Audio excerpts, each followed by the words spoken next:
Otaku in the Marvel DC Universe. Hey, fanfic family. So glad to see you here again to continue this incredible adventure. As always, kindly remember, this story is 100% fiction, so don't go looking for dimensional portals in your closet. All rights to this fantastic novel belong to the original author. We're just your humble narrators of epic tales. Are you enjoying the fanfic? Show it by subscribing to our YouTube channel and dropping us a like. And if you're impatient for more exclusive content, our Patreon is your happy place. Chapter 751, The 8 Ancient Delicacies. System: I want to draw a lottery. Strictly speaking, these two mission lottery privileges are actually no different from the routine monthly lottery, but Liang Yue still seemed very excited at this time. Soon, as his voice fell, the lottery turntable appeared. Subconsciously glanced at it, Liang Yue continued to pick up the wooden cup and poured a large mouthful of wine into his mouth, while ordering start-stop. Ling. Congratulations, host, you have obtained 10 8 treasures chicken eggs in this lottery. This item comes from the perfect world and is among the 8 treasures of the ancient times in that plane. It is a precious ingredient. The effect of the 8 treasures chicken eggs is comparable to divine medicine, and it is exceptionally delicious.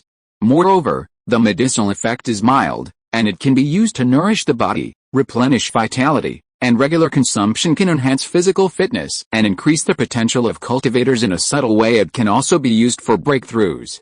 This prize is a fertilized egg and can be used for hatching 8 treasures chicken eggs. Good stuff. After the lottery, as a flash of light appeared in front of him, a pile of chicken eggs suddenly appeared in Liang Yue's arms. Each one was as big as a fist, and they came in various colors. Some were colorful, and some were covered with earthy yellow spots, but according to the system, they belong to the same species. Although the colors on their eggshells are different, they all have an enticing fragrance that cannot be stopped even through the eggshell. In addition, there is a faint halo lingering on the surface of the egg. Upon closer inspection, it seems that divine light is hanging around. It's really amazing. More importantly, this thing is hatchable. Once the chicks are successfully hatched, it means that they will have a steady stream of 8 treasures chicken eggs to eat in the future. Looking at the pile of vibrant and gleaming chicken eggs in his arms, Liang Yue took one in his hand, clenched his 5 fingers and released. After thinking for a long time, he still couldn't make up his mind to smash it, but the probability of 1/8 is a bit low. The 10 eggs in front of you may hatch 2 8 treasures chicks, or they may not hatch anything at all at that time. If you are unlucky, the loss will be great. So, after thinking about it, Liang Yue still couldn't bring himself to do it, but solemnly handed the pile of eggs to Rachel next to him under the gaze of the surrounding women. After all, the giant eagle clan belongs to the bird family, and as a female eagle, she should also have her own talent for hatching eggs. Continued drawing, looking at the scene of the women on the opposite side reaching out from all over the dining table to snatch eggs from Rachel's arms. Liang Yue twitched his mouth, and then ordered start-stop. Ling. Congratulations, host, you have obtained the complete cultivation technique Vajra art in this lottery. This technique comes from the mortal cultivation world. There are 9 levels in total. After all of them are completed, the strength of the physical body can be comparable to a cultivator in the transformation god stage. 9 levels, speaking of which, isn't this technique a total of 7 levels in the original work? And the physical body can be comparable to a nascent soul stage cultivator after completion. The 9 levels here. Could it be that the last 2 levels were created by a strong human cultivator and are not circulating on the market? Looking at the thick book in his hand, Liang Yue became interested and couldn't wait to flip through it while muttering to himself. In the original plot, it is said that one of the great masters of the human race rose from humble beginnings. He had no spiritual roots, but his talent for martial arts was outstanding. He relied on this Vajra art to climb step by step. In the end, he became the pillar of the human race in the spirit world, comparable to other top cultivators. Although he later found a secret treasure from the mainland to replenish his spiritual roots, but this Vajra art is the foundation of his life, so it is reasonable to make some appropriate innovations. In addition, the Vajra art and the Buddhist cultivation method Nether King art in the mortal world seem to be related to each other and can be used to suppress the baleful aura on cultivators. I just don't know if the current Vajra art has it. Liang Yue quickly flipped through the technique in his hand, and unknowingly, he entered a state of study on his own. The originally dark rainy night soon turned into day, and the world was hazy at this time. The stronghold world was rarely filled with thick fog. From the sea to the mountains, from the grasslands to the dense forests, it did not want to dissipate even under the sun. However, this fog is not water vapor, but a rare spiritual mist. It is condensed from the rich spiritual energy of heaven and earth, ethereal and boundless. wisps and strands, winding and lingering, as if endless with a gentle sniff. A unique fragrance of the spiritual energy of heaven and earth and a thought-provoking energy immediately spread throughout the body, making people feel comfortable, according to the system, since the previous upgrade of the system permissions. The concentration of spiritual energy in the current stronghold world has reached the level in the cultivation world that can supply nascent soul stage cultivators for normal cultivation. This level is not high or low, and it is even a bit tasteless for Liang Yue, unable to meet his daily cultivation needs. Carefully comparing it, it is roughly equivalent to the mortal world. In the mortal cultivation world, after being invaded by the ancient demons, the spiritual energy of heaven and earth was contaminated by the true demonic energy of the demon world, and the level of spiritual energy dropped. The spiritual energy level there can supply cultivators to cultivate to the nascent soul stage. But it is extremely difficult to continue to break through the bottleneck and enter the transformation god stage, or even higher levels. Fortunately, Liang Yue's current cultivation does not need to rely on these spiritual energy. The entry-level key absorption method of good fortune of heaven and earth has perfectly helped him solve this problem. However, the misty scene in front of him is indeed very abnormal, and it is obviously not a scene that an environment suitable for nascent soul stage cultivation should have at this time. The concentration of spiritual energy in the stronghold world is so amazing that it has almost opened up a qualitative gap compared to before, unknowingly. The area where they are located has become a cultivation holy place similar to the legendary Immortal Cave. To this, whether it was Liang Yue himself, the women around him, or the disciples under his sect, they all seemed very surprised. They stood at a high place and looked around. Some of the more anxious disciples had even impatiently found a secluded corner and began to sit cross-legged and practice. Liang Yue, on the other hand, could probably guess that the source of this benign change should be the world tree root he brought back from the evil world after regaining its vitality. This root has been planted separately by the system in a hidden place that is a seemingly inconspicuous valley, surrounded by undulating hills, rocks, and sparse vegetation. Except for a few scattered puddles, it can be described as a poor mountain and evil water. It is in this environment, in the center of this valley, on a layer of soil covered with inconspicuous rocks and cinders, a small seedling that has just emerged from the surface soil is stretching lazily. At this time the seedling has only 2 leaves, which are round and jade-like, vibrant, and pleasingly green at first glance. It seems to be no different from ordinary wild vegetables, but at this moment, around this newly emerging seedling, there is a circle of faint light winding around. The scene inside is deep and blurred, and vaguely, it seems that starlight is shining. And there is a magnificent scene of the Milky Way hanging down. Strands and pieces of countless energy substances are constantly being attracted from this light and absorbed by this vegetable seedling. After an unknown reason and transformation, white mist began to rise continuously from the rocks, hills, and puddles in this valley. This is the source of the spiritual energy mist. As the spiritual mist continues to spread and diffuse, a large area of the stronghold world has been covered. Liang Yue quickly found the abnormality here through his connection with the stronghold world and the system, and then waved his hand to summon a light mirror and carefully observed the seedling. Chapter 752 Or Liquid. So, this is that world tree. At this moment, Takashiro Saya was leaning on Liang Yue's shoulder, her big eyes curiously examining the scene on the light mirror. It's indeed quite remarkable. Teacher Shizuka was also leaning on the other side of someone's shoulder, looking sideways as she spoke. To have such an effect in just half a day, it seems we've really found a treasure this time. Yang Bu, who also chimed in from the side, I feel like the operating principle of this tree is very similar to the creation of universe that you, Chunk You, cultivate. They both pierce through the void to draw energy from other places, not limited by the conditions of the present world. Hinata blinked her eyes, her face full of curiosity. After years of cultivation, this direct descendant of the Hyuga clan had already awakened the Tensigen with the feedback from her own strength.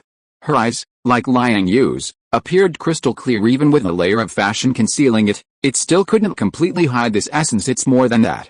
When Liang Yue cultivates with us, he's simply absorbing energy to replenish himself. But this world tree acts as a kind of filter. It absorbs high energy substances, but also emits a massive amount of heaven and earth spiritual energy. It's a very benign cycle mechanism. Siko Senpei's eyes were also shining brightly as she interjected. The world tree is originally a part of nature. It takes from it, and it will also make corresponding returns. We need to protect it well. Alwyn appeared particularly excited. Her face, which had maintained elegance and composure for many years, couldn't help but reveal many emotional colors at this moment. Isn't this ability to create a cultivation environment exactly what you've been pursuing all along, Liang Yue? Perhaps by studying its operating principle, you can achieve this goal. Betty reminded from the side. Speaking of which, this woman hasn't left since she was kidnapped last time and then rescued by someone recently. She has been addicted to dungeon runs and cultivation, following Alwyn, teacher Shizuka, and others all day long, as if she no longer wants to care about anything in reality. Oh, if that's the case, then there's no problem. I'll hatch these 8 eggs later. I can feel that the vitality in these eggs is very strong and most of them have already begun to transform. They should hatch before long. That's good. The analysis among the women was not wrong. The energy conversion mechanism of this world tree sapling is indeed very useful for Liang Yue's experiment of converting cosmic energy into heaven and earth spiritual energy, which he has been studying when he was still in the EVA world. He could actually convert energy from the quantum world or outer space through the powerful effect of the S2 engine. It's just that this energy is not heaven and earth spiritual energy.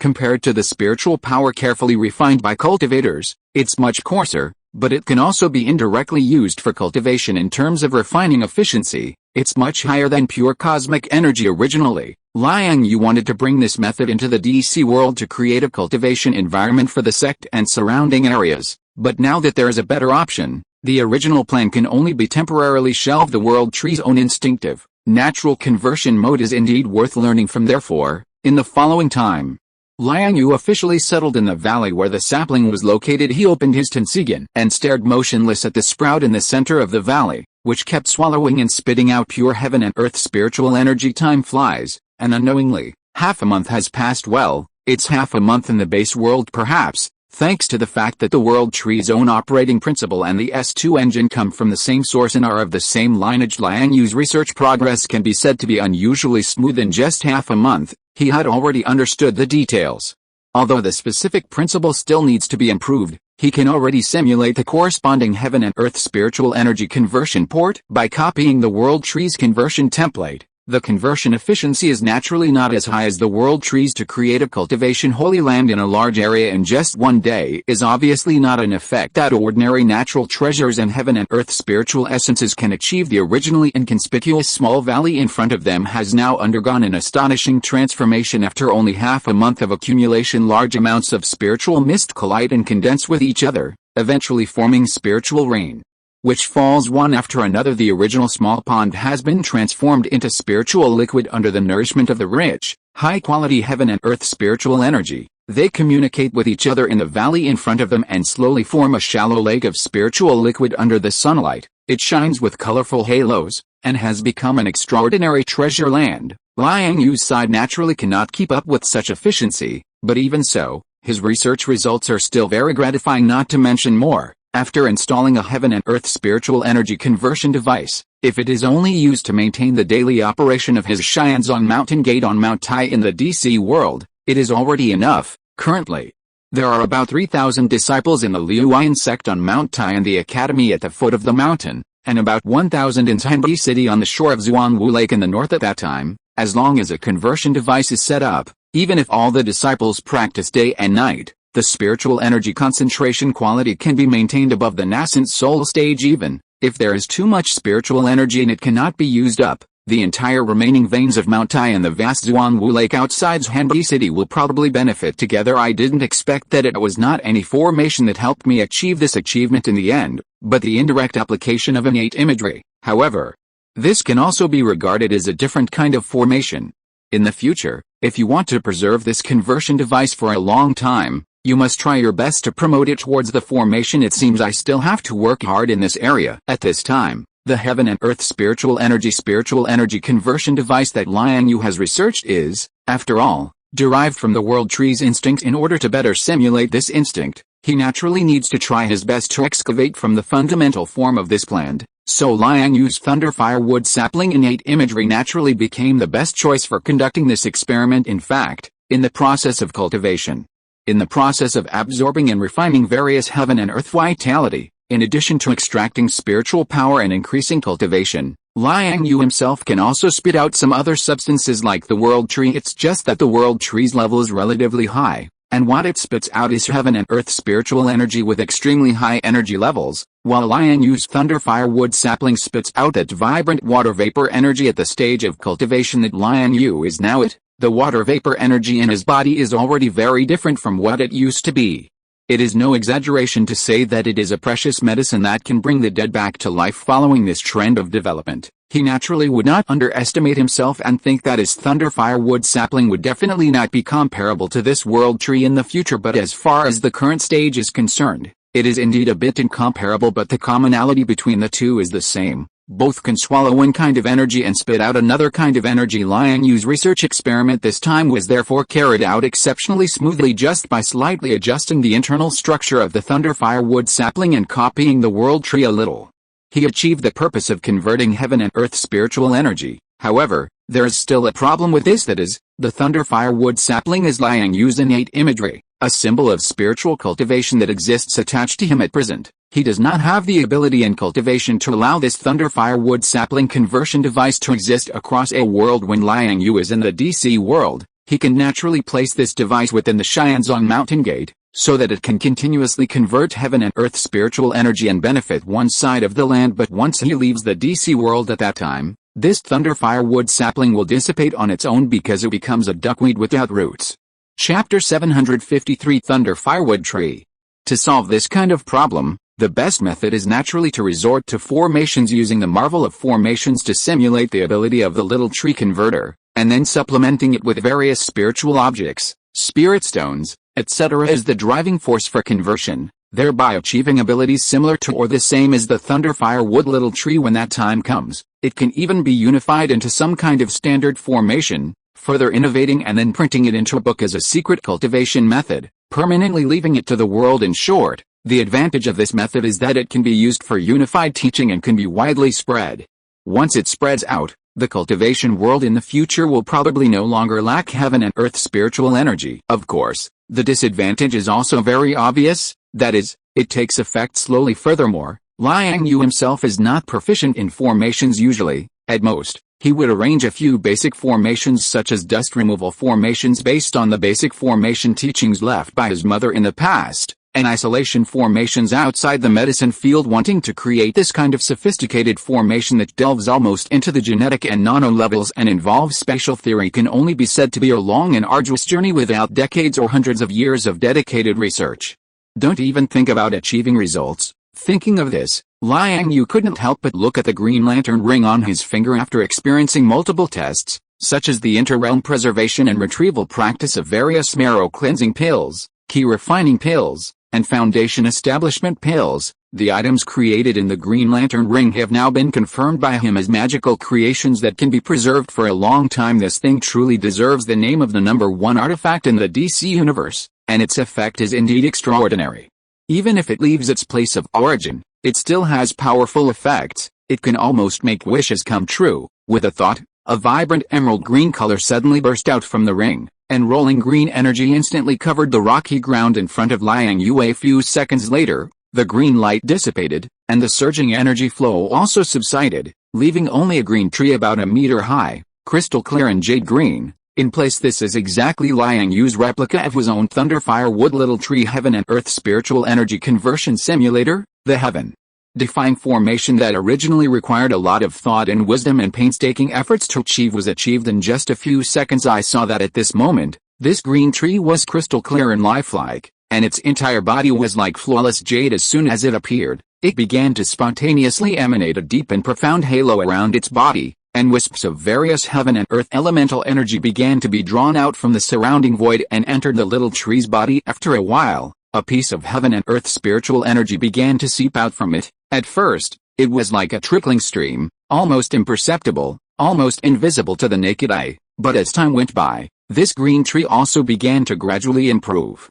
With wisps of spiritual mist constantly spewing out after running for about half an hour, the little tree's conversion efficiency finally reached its peak, and the output in it began to become stable. Calculating with his fingers, it can almost reach more than 80% of Liang Yue's personal operation. In addition to this, Some strange energy substances are also stored inside this green tree, just like the reason why the world tree spits out heaven and earth spiritual energy is because of its instinct absorbing the energy substances in the surrounding void. The main purpose is for its own growth, and spitting out heaven and earth spiritual energy is probably just a byproduct in addition to feeding back to heaven and earth nature. Liang Yue's thunder fire wood little tree, when drawing various energy substances for refining, the main purpose is also to extract energy substances, so as to refine more pure spiritual power, in order to increase its own cultivation. That kind of water vapor energy rich in vitality is an accidental byproduct, and the green tree in front of him is obviously the same principle because this is originally Liang Yue's experimental product. After simulating the operating principle of the world tree, spitting out heaven and earth spiritual energy,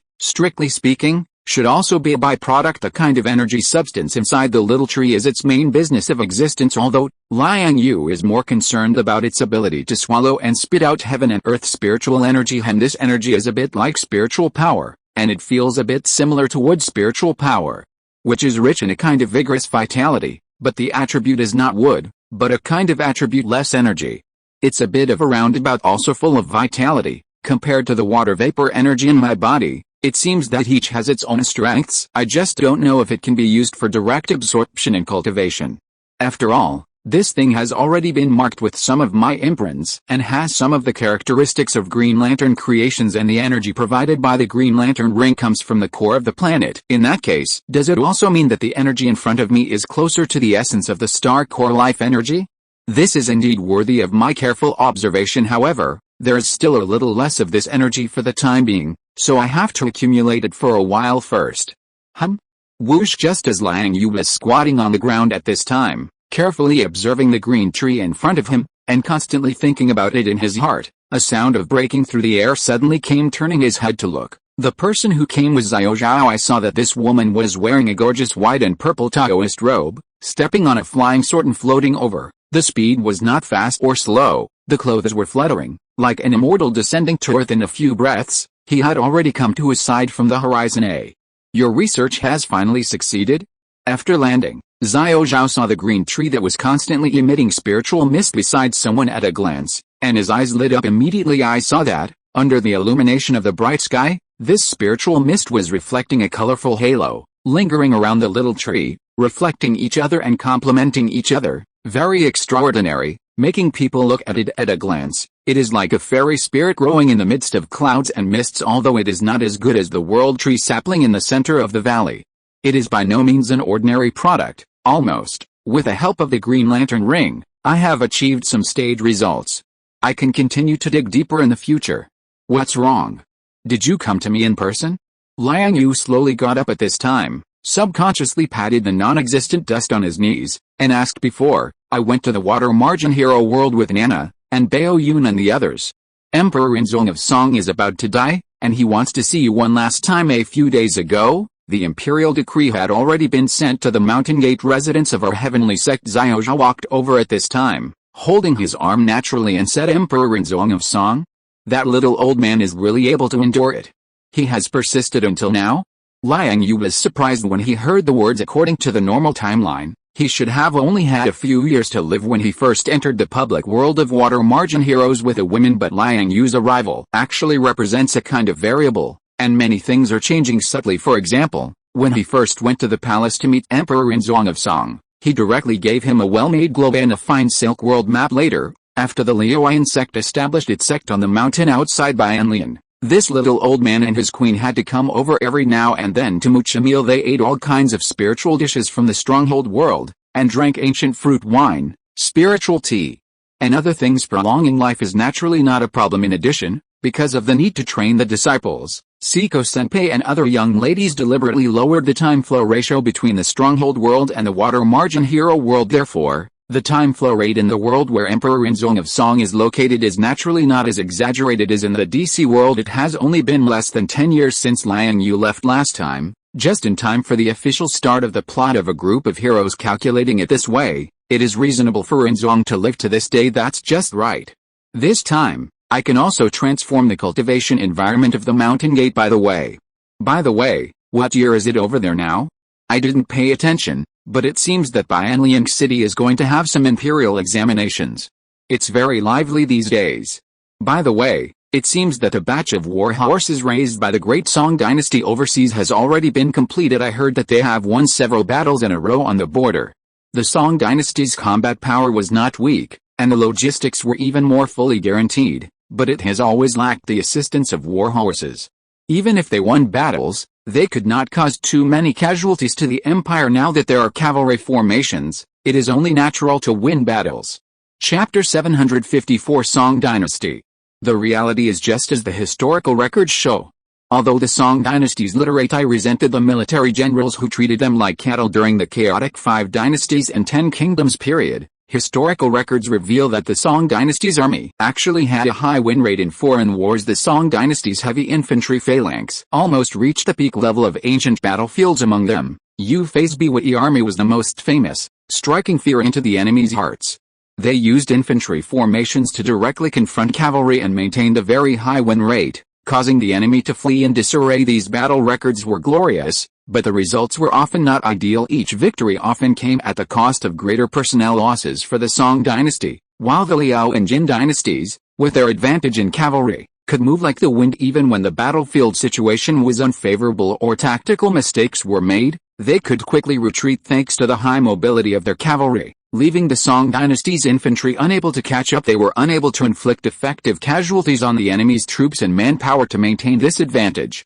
The northern Liao and Jin states strictly restricted the trade of war horses to the Song Dynasty and firmly suppressed it throughout the entire historical span of the Song Dynasty. It always lacked war horses, lacking the powerful mobility assistance of cavalry. They could only defend within cities most of the time, helpless against the rampages of the northern nomadic peoples outside the city walls. Therefore, when Liang Yue presented a world map and a globe to Emperor Rinzong, the officials of the court were immediately excited and thrilled. This was not only because it broadened their horizons, allowing them to clearly see the vast territories outside the Song Dynasty, but also because there were new opportunities for the rise of the Song Dynasty. On that vast land beyond the borders, the officials of the Rinzong era were still relatively upright. Faced with the suppression and humiliation from the northern foreign tribes, they mostly held a strong determination in their hearts. They aspired to restore the rivers and mountains and reshape the world. They were far from being as unbearable as the calligraphers of later reigns, who indulged in pastimes all day long, flattering and neglecting state affairs. Emperor Rinzong was also a famous good emperor of the entire Song Dynasty, although he had done many foolish things. For example, the so-called officials are not subject to punishment originated with him, but he still had the ambition to govern diligently and forge ahead. At this time, the officials of the Song Dynasty still had some thoughts and hopes in their hearts, and at least their integrity had not been lost. Therefore, in recent years, with the Song Dynasty's repeated explorations, secret sea routes, and some guidance from Liang Yue, they had indeed discovered many treasures in the distant seas. Leaving aside other things, they had found several locations suitable for training and raising horses alone. Now, nearly 10 years have passed, and calculating the time, it is indeed enough to cultivate 1 or 2 batches of elite cavalry. Back in their hometown, the disciples and others brought to the stronghold world by Liang Yue and others were mostly using the spiritual energy mist that had been spreading in recent days to cultivate. Compared to DC and Marvel, the spiritual energy environment here is indeed very good. The vast spiritual mist condenses and does not disperse, ethereal and graceful. I dare not say about other places, but at least the area around the town has become a cultivation holy land. However, the path of cultivation is ultimately about competing with the heavens for longevity. It is inherently an act against nature, so simply closing oneself off is certainly not enough. Therefore, since Liang Yue returned from his experience in the EVA world, he personally went to the 2nd floor of the underground hall and officially opened the public plane gate to the wind and cloud world that is a pure martial arts world with a strong classical atmosphere and cultural charm, and the overall environment is more suitable for everyone's experience. Even the young ladies around Liang Yue seem to be discussing opening another Liuyan sect base in the wind and cloud world as a branch base for their disciples to train and practice in the future. Moreover, along the way, according to Xiao Zhao's intention, the purpose of her and teacher Jingxiang's return to the water margin heroes world before was to select a group of disciples with good qualifications from the sect and bring them back to the stronghold world. Liang Yue had no objection to this anyway. Since the last system permission upgrade, the number of villager places and aboriginal places in his hand has directly doubled. After a batch was used up by the girls, there are still more than 3,000 left in his hand, which cannot be used up in a short time. Furthermore, the stronghold world now does need some popularity. Soon, Liang Yue took Xiaozhao through the plain gate and came to the water margin hero's world with a flash of brilliance. The two landed directly in the Liuyan sect at this time. The Liuyan mountain gate has been quite large under the careful management of the girls, although it is somewhat different from the Liuyan sect on Mount Taibei in the DC world due to the terrain after all. The sect residence in the current water margin world is just an ordinary mountain outside Bianliang City, which cannot accommodate any large sect. In addition, there are some rules and taboos regarding the capital Bianliang. In short, although the current Liuyan sect can be regarded as a large sect in this world with rapid development momentum, it still lacks some background. It cannot compare with Shaolin, Zhangyi and other places that have been founded for a long time and have a long history today. The Liuyan sect has about 1,000 disciples, but the number of related people who eat in the sect's subordinate industries is as high as tens of thousands. Moreover, the cultivation environment in the water margin heroes world is slightly better than that in DC and Marvel, so the strength of the disciples in the sect is also good under the joint management of Senior Siko and subsequent Baoyan and others. 20 or so innate masters have been born in less than 10 years since the sect was founded, although this turquoise tree and the Naki lotus of the good fortune method are not the same in terms of operating principles. And they do not follow the same path. However, they all involve the step of absorbing various heaven and earth vitality into the body from the void. Therefore, the selection of the planting point coordinates is very important, which is related to the amount of vitality absorbed in the future. After a while, under Liang Yue's attention, Xiaozhao, teacher Jingxiang, Hinata, Nanlixiang and others, as well as a group of disciples eagerly awaited, the turquoise tree began to continuously spit out pure heaven and earth spiritual energy. After a while, the spiritual energy gradually became rich, and then turned into spiritual mist, and began to spread continuously to the surrounding area. It's a pity. It would be great if we had some spirit stones. The effect of the arranged formation would be better. Ordinary jade stones are not durable after all. That's right, such pure spiritual energy, if you can't digest it, it will eventually dissipate in vain. What a pity. Do you think that if this tree runs like this for a few years, will it form spirit stones underground? How can it be so easy? But if you can build a pool around here, you might be able to form a pool of spiritual liquid. That's good too. Then raise some fish or something. If you are listening to this novel on a channel other than Fanfic World, it means it was downloaded and re-uploaded without effort. We warmly invite you to visit our channel, Fanfic World. There you will find the original version of this story and many other novels of various genres. We look forward to seeing you dive into a world of incredible novels. Chapter 755 Sitting Up in Shock from the Dying. No sooner said than done. Teacher Jingxiang and the others quickly grabbed hose and mattocks, digging pits and pouring water around the verdant little tree. Before long, a small pool took shape. Meanwhile, Liang Yue left the flowing cloud sect directly. Riding his horse towards Bianliang City, he traveled at a leisurely pace, enjoying the scenery and experiencing the myriad aspects of life along the way. Compared to the last time he was here, Bianjing was now significantly more prosperous. Street vendors hawked their wares, stalls and shops lined the roads, and pedestrians bustled back and forth, their laughter, playful banter, and angry shouts blending into a single sound. In addition to this, there were also many scholars dressed in traditional robes mixed in with the crowd. It seemed these were the scholars little Zhao had mentioned who were coming to the capital to take the imperial examinations. Perhaps because of the frequent reports of victories from the front lines, the people of Bianliang City, both men and women, all seemed to speak with more confidence than before. The air was filled with a vibrant vitality if judged according to historical records and the standards of past dynasties. This era could be considered a golden age. Besides Emperor Inzong and his court officials' governance, Liang Yue naturally deserved some credit. It wasn't just because of the world map and globe he had presented. In fact, his previous intentional and unintentional actions had profoundly influenced this world. For example, the numerous industries under his flowing cloud sect, although these were merely actions taken to maintain the sect's daily expenses, the emergence of various modern goods and antique-style production lines had greatly enriched the daily lives of the common people in this world. Another example was how the young ladies of his household had shared some of the sect's high-quality vegetables and fruits with the surrounding farmers. Various potatoes, sweet potatoes, corn, peppers, peanuts, sunflower seeds, and other items had, after years of propagation, spread throughout the entire Great Song dynasty, subtly and significantly improving the people's living environment here, especially those high-yield crops brought from modern society, which enriched people's daily diets and provided a strong guarantee for their lives. It should be known that in a later era, It was precisely because of the introduction and widespread adoption of these species that the population of China increased several times over, and then there were many shameless busybodies who brazenly praised this stage as the Kangjin Golden Age. Well, if judged by that standard, Liang Yue and the young ladies of his household had indeed performed immeasurable meritorious deeds by introducing high-yield species in advance. They had created a great golden age that should not have appeared here. For example, as Liang Yue rode slowly on horseback, he saw roasted or boiled peanuts on many street stalls, as well as bowls of fiery red chili oil placed on the tables of noodle stands, and those sweet potatoes, placed next to yellow clay stoves, emitting a fragrant aroma as they were roasted. Passing through the bustling crowd, Liang Yue quickly arrived outside the imperial palace gate. After having someone announce his arrival, a small eunuch hurried over and led Liang Yue into the palace. Compared to the lively scenes in Bianliang City, the imperial palace before him seemed somewhat rigid.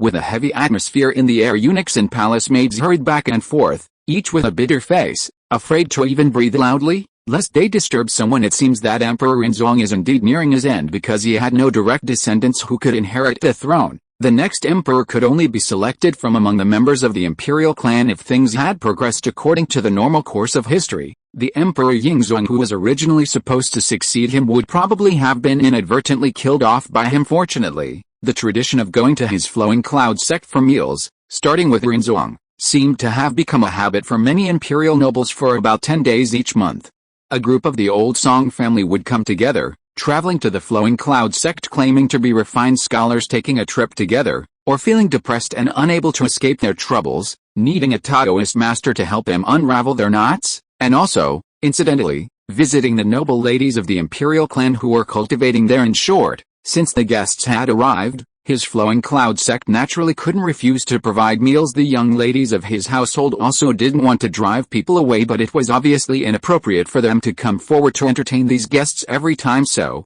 over time, they established a restaurant on another small hill not far from their flowing cloud sect. Specifically for these people, they invited famous chefs to take charge, and the ingredients used were all high-quality goods produced in the base world.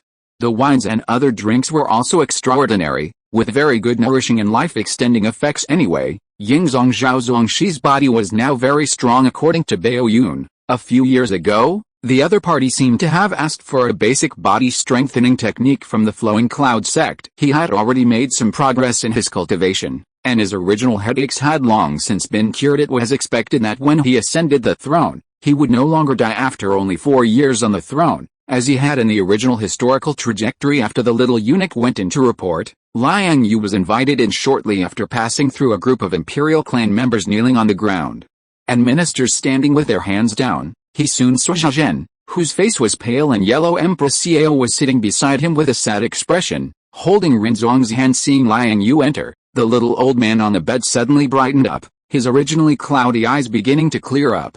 He reached out a hand towards him, his face full of excitement, and said, True immortal, save me. I still can't die. I still have many things not done. Before he could finish speaking, Zhao Zhen seemed to have exhausted his last strength, and his hand trembled and fell down just as if the last burst of vitality had ended. The radiance on his face and the light in his eyes were rapidly dissipating. Upon seeing this, the expressions on the faces of the surrounding people suddenly collapsed, and cries and sobs instantly resounded throughout the hall. This reaction, seeing this, Liang Yue felt somewhat helpless, thinking in his heart, I can't have you die just as I arrive. Right, those who don't know might think I'm here specifically to see people off. So he quickly flicked his finger, and a drop of water vapor energy flashing with colorful light shot out, instantly entering Rinzong's forehead. The little old man's thin, waxy yellow face immediately began to become rosy and radiant at a visible speed. His eyelids, which were originally slowly closing, suddenly opened wide, becoming radiant. The next moment, he straightened up and sat up directly from the sickbed. The people in the hall were immediately silenced, each choking on their own breath. Chapter 756 Emperor Yingzong of Song. Zhao Zhen's body was finished. He had reached the end of his life. This condition was beyond the salvation of any tonic or medicine. It was a case of the lamp running out of oil, his lifespan exhausted. The reason he could be temporarily saved by Liang Yue's drop of water key energy was simply because this energy was rich in massive amounts of vitality, forcibly sustaining his life. If the people below are shameless enough, they might even give him the title of Emperor of the Ages. The time that such a drop of water key energy continues to dissipate within the body is not very long. According to the current situation, it is estimated that it can only last about a year. However, the scene before them really startled the clan, the key ministers, and Empress Xiao. After all, Zhao Zhen was on the verge of closing his eyes, about to die, but he was still saved by Liang Yue. Originally, there was already crying and wailing everywhere. The chief eunuch standing next to him was also preparing to rush out the door to announce the funeral. The emotions in the minds of the people in the hall had been brewing for a long time. The imperial daughters and princesses were all tearful, but they were forcibly stopped by Liang Yue. The scene was really a bit frightening. Even Zhao Zhen himself was taken aback. After being on the verge of death, he suddenly regained his clarity. At this time, he only felt that his physical condition was better than ever before. Nourished by the water key energy, the original weakness seemed to be swept away, and his whole body was full of strength. With a little effort, he jumped down from the sickbed and stood on the ground, repeatedly groping his thin body with his hands for a while. Seeing this, everyone around was so shocked that they couldn't speak. Only Empress Xiao, out of instinct, came up and took Emperor Rinzong's arm. The little old man himself, at this time, looked at Liang Yue with a hopeful expression and asked excitedly, "Immortal, what is happening to me? Your Majesty's lifespan has now reached its end, and your body is devoid of vitality. Now, it is only that I have used precious medicine to sustain your life, which can probably last for a year. Didn't your Majesty say before that you still have things to do? A year should be enough to smooth things over." Liang Yue did not hide anything from him at this time. In the end, the Rinzong opposite him was just a mortal person. Even as an emperor, he could not escape the fate of birth, old age, sickness, and death. Considering his past care for the Flowing Cloud sect, spending a drop of water key energy for him was already very kind. He could not do anything more for him, so that's how it is. "Alice, thank you for your grace, immortal." After hearing Liang Yue's words, the light in Zhao Zhen's eyes suddenly dimmed a lot. He subconsciously stroked his chest, which was beating rapidly, and a look of emotion could not help but arise on his face. Afterwards, the little old man also gave him a solemn salute, his face full of solemnity and sincerity. In contrast, the imperial clansmen who were originally kneeling on the ground in the hall clearly breathed a sigh of relief after hearing his words, although no one made a sound. But in the air, the somewhat solidified atmosphere was relieved. Emperor Rinzong's life was sustained by precious medicine, and he could not die for the time being, so some things that had been arranged naturally had to be postponed. Funerals, state funerals, the filling-in ceremony of the royal mausoleum, and even the enthronement ceremony of the new emperor, etc., all had to be postponed. Then, naturally, there would be a series of personnel arrangements and changes, which were not something that Liang Yue, an outsider, could be involved in. So, after talking a few simple words with Rinzong and others, Liang Yue directly bid farewell and left. As for the mess in the hall, it was naturally left to them to deal with themselves.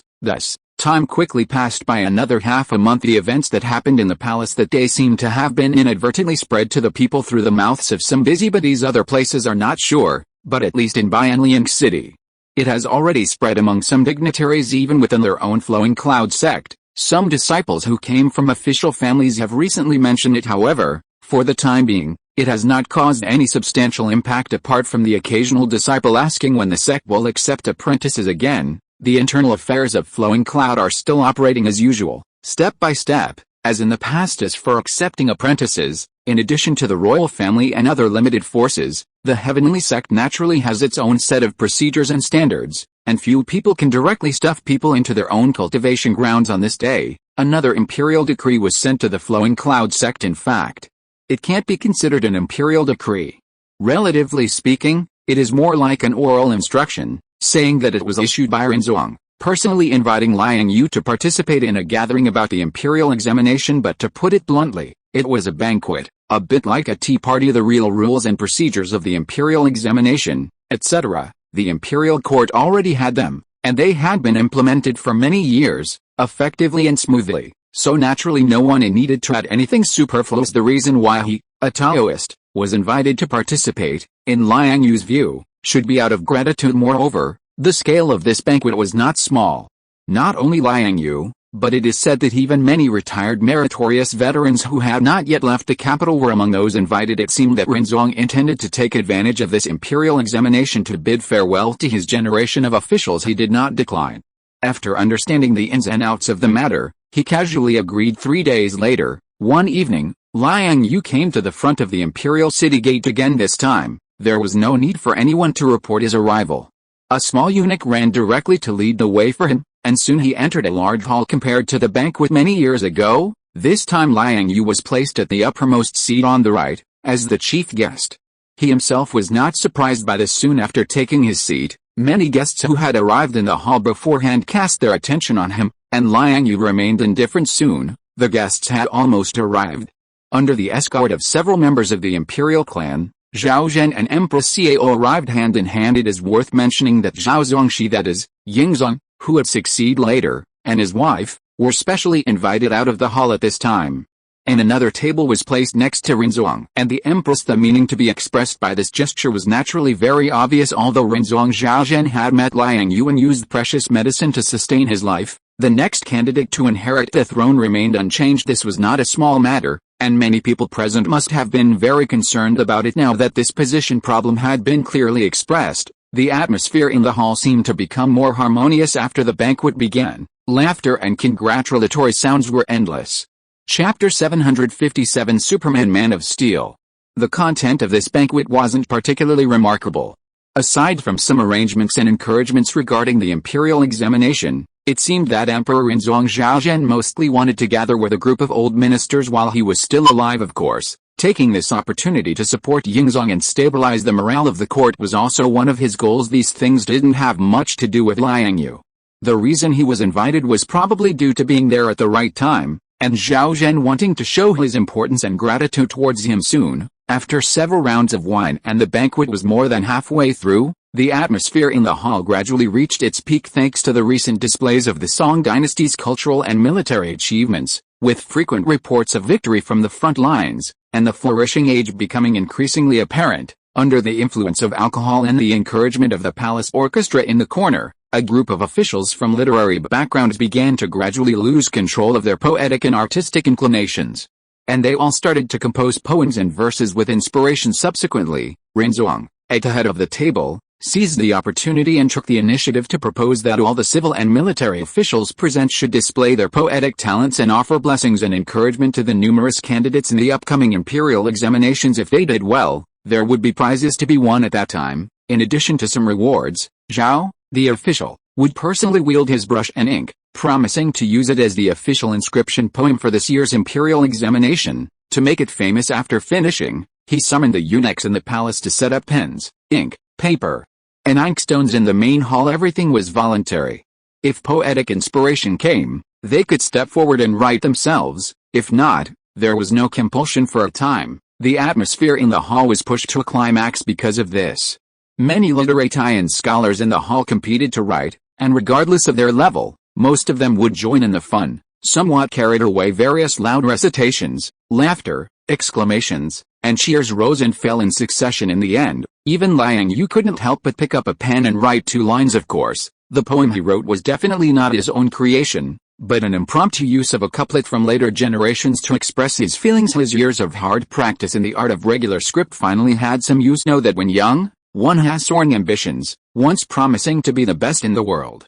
After the banquet ended, Liang Yue didn't stay in the water margin world for long, but returned directly to the base worlds. Zhao, Hinata, Saya-chan, Shizuka-sensei, and others didn't know where they got the news from, but after learning that the plot of this world had begun, they had teamed up and went out to travel. In the past few days they even called it heart training in the mortal world to prepare for the next breakthrough. In fact, according to his divine sense exploration, they just ran to Yanggu County to see Pan Jinlian and Wu Dal, and Liang Yue didn't take it seriously first. He returned to reality to show his face, paid attention to the situation in the Marvel world from Xiao Wu. And after discovering that there was nothing wrong, he went directly to the DC world. After planting the verdant little tree in his own mountain gate, Liang Yue began to retreat and cultivate again. Although this trip to the heavens was short, the gains were definitely not small. Whether it was the world tree, the fruit of life, or the infinite energy device based on the S2 engine, they were all great gains, worthy of his further in-depth study and research. In addition, the Vajra art he had previously drawn from the system, as well as the human king seal art, 5 elements escape technique, etc., drawn from the EVA world, were all very good techniques, although they were not the main cultivation methods. They could also make up for some of his shortcomings very well, so Liang Yue felt that it was indeed necessary for him to retreat and digest these techniques properly. As for the main cultivation method and the improvement of his own cultivation realm, it was not urgent for the time being. In fact, after studying and deducing the S2 engine, he had now found a clear path to advance to the void refinement realm. If he continued to follow the current path step by step, he believed that he would soon be able to advance. However, the simple advancement of realm and cultivation was obviously not his goal. How to find his own path in this process, research more possibilities, and make up for his own shortcomings was what Liang Yue needed to do now. Therefore, in order to better seek inspiration, what he first studied and practiced was the Vajra art from the mortal realm of the human race. This secret book was widely circulated in the mortal realm. Almost everyone in the human race's sphere of influence in the spirit realm could learn it, so that even some sects in the mortal realm had inherited it. However, compared to the 7-level version widely spread in the spirit realm, this Vajra art that Liang Yue drew from the system had a full 9 levels. After completing the cultivation, he could directly face the transformation god realm cultivator with his physical strength alone. The 2 extra levels were the content he wanted to focus on studying. The reason was self-evident. This was already the closest technique Liang Yue could access to breaking through to the transformation god and advancing to the void refinement realm. Other things were either too profound and obscure, creation of fortune, or had differences in the cultivation system, martial arts technique, human king seal art, which was really a bit helpless. In this way, unknowingly, 10 years had passed. The timeline of the current DC world had finally arrived in 2012. On this day, Liang Yue, who was in retreat and cultivation, suddenly felt something and withdrew from his state of complete focus. His name is Kal-El. I now demand that you immediately send this person over to me for custody. This person, for unknown reasons, has chosen to live in anonymity. You don't know his existence. He tries to blend in among you and looks very much like you, but he is not one of you. I want to inform those who know his location. The fate of your planet is in your hands, and what I want to say is, surrender within 24 hours, otherwise, you will witness this planet suffer the consequences it deserves. The Superman plot has begun. Looking at the familiar opening method in the light curtain, as well as the few uniquely styled spaceships staying in outer space, Liang Yue couldn't help but curl the corners of his mouth. He actually had a spaceship with a similar style to those spaceships previously. It had served as an experimental product for the intelligent brain Xiao Wu's technological deduction and made great contributions. It could be said that the several directions with the highest technological content and development level of his family today were almost all researched by Xiao Wu based on the Kryptonian spaceship, and the spaceship that served as the experimental prototype was just a Kryptonian survey ship sent to Earth by Superman's father a long time ago.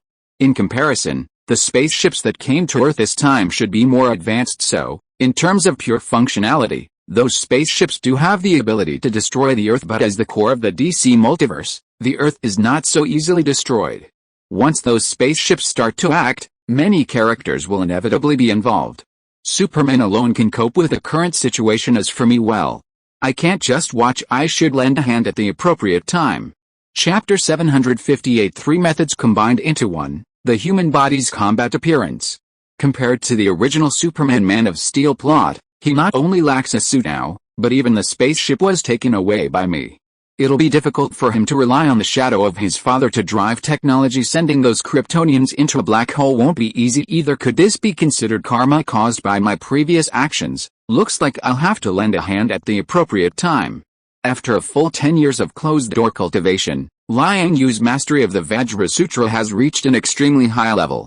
He wouldn't dare say he's surpassed his predecessors, but he's at least developed some things that belong to him. Liang Yue's cultivation wasn't simply following the book verbatim, but rather using the content of the Vajra Sutra as an experience and aid, focusing on his own feelings. After understanding the principles of the entire technique, he combined it with his current situation, making appropriate changes and integrations, emphasizing a thorough understanding and comprehensive absorption. There's nothing much to say about the first 7 layers of this technique, which correspond to the levels of cultivation from the most basic key training stage to the nascent soul realm. During this stage, Liang Yue always had extremely high demands for body refinement, and back then, he even created his own body refinement method based on the limited techniques he had on hand. The disciples in the sect have also been practicing this technique all along, and the results are very significant. Therefore, in these first 7 layers, Liang Yue mainly focused on checking for omissions and learning from others' strengths to make up for his weaknesses.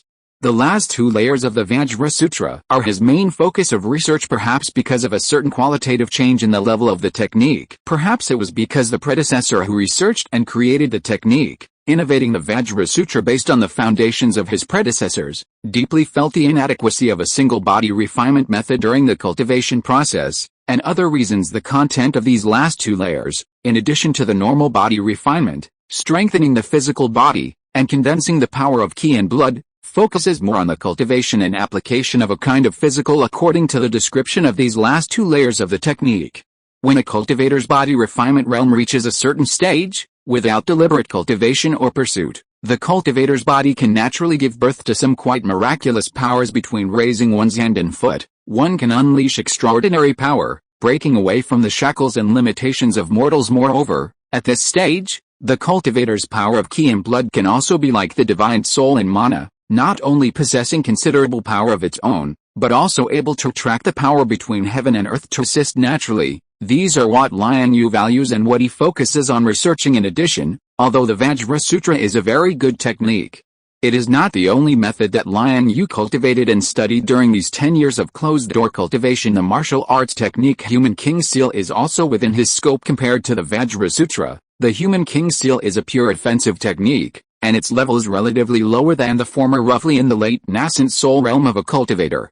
One can unleash the full power of this seal. Interestingly, the highest realm of this Human King Seal is also to attract the power of heaven and earth in this world to form a Human King battle form behind the cultivator when facing enemies. It complements the cultivator and confronts them together. And in the last two layers of the Vajra Sutra, there is also such a magical power. However, it uses the physical body's ki and blood to attract the power of heaven and earth, thereby forming a battle form to assist in breaking through the enemy. The two techniques seem to have mentioned the technique of battle form inadvertently, although the methods of attraction are different. One focuses on mental imagery, and the other purely uses the power of ki and blood to draw upon it. There must be some commonalities between them. Coincidentally, when Liang Yue's cultivation level was still relatively low, the immortal martial spiritual power shield he created also involved the enemy technique of battle form. It's just that the source of inspiration he traced back to at the time was the Susanoo of the Uchiha clan, as well as Master Cheriku's immovable wisdom king technique, etc. What he relied on was the massive amount of spiritual power in his body, and there was no power to attract the power of heaven and earth. Combining these three slightly, the power of ki and blood mainly involves the essence of the human body. The mental imagery belongs to the spirit of the human body, and the spiritual power is the key of the human body. Therefore, when these three battle form methods are placed in front of Liang Yue, even if this guy is dull in temperament and has thick nerves, he should know that there must be some connection between them during the past 10 years of closed-door cultivation, although this may just be something that Liang Yue pieced together by chance and good luck. But think about it carefully, isn't this also a kind of opportunity? So, after spending some time combining the battle form power of the essence, ki, and spirit of the human body, Liang Yue finally has another decent magical power. At this time, as for the specific power, he hasn't used it on any suitable target yet, and he doesn't know the number. Before, when he was practicing, he just wantonly smashed it in the mirror space. However, according to Liang Yue's own assessment, the magical power he created should not be weaker than the sword light. I don't know what twists and turns happened during this period.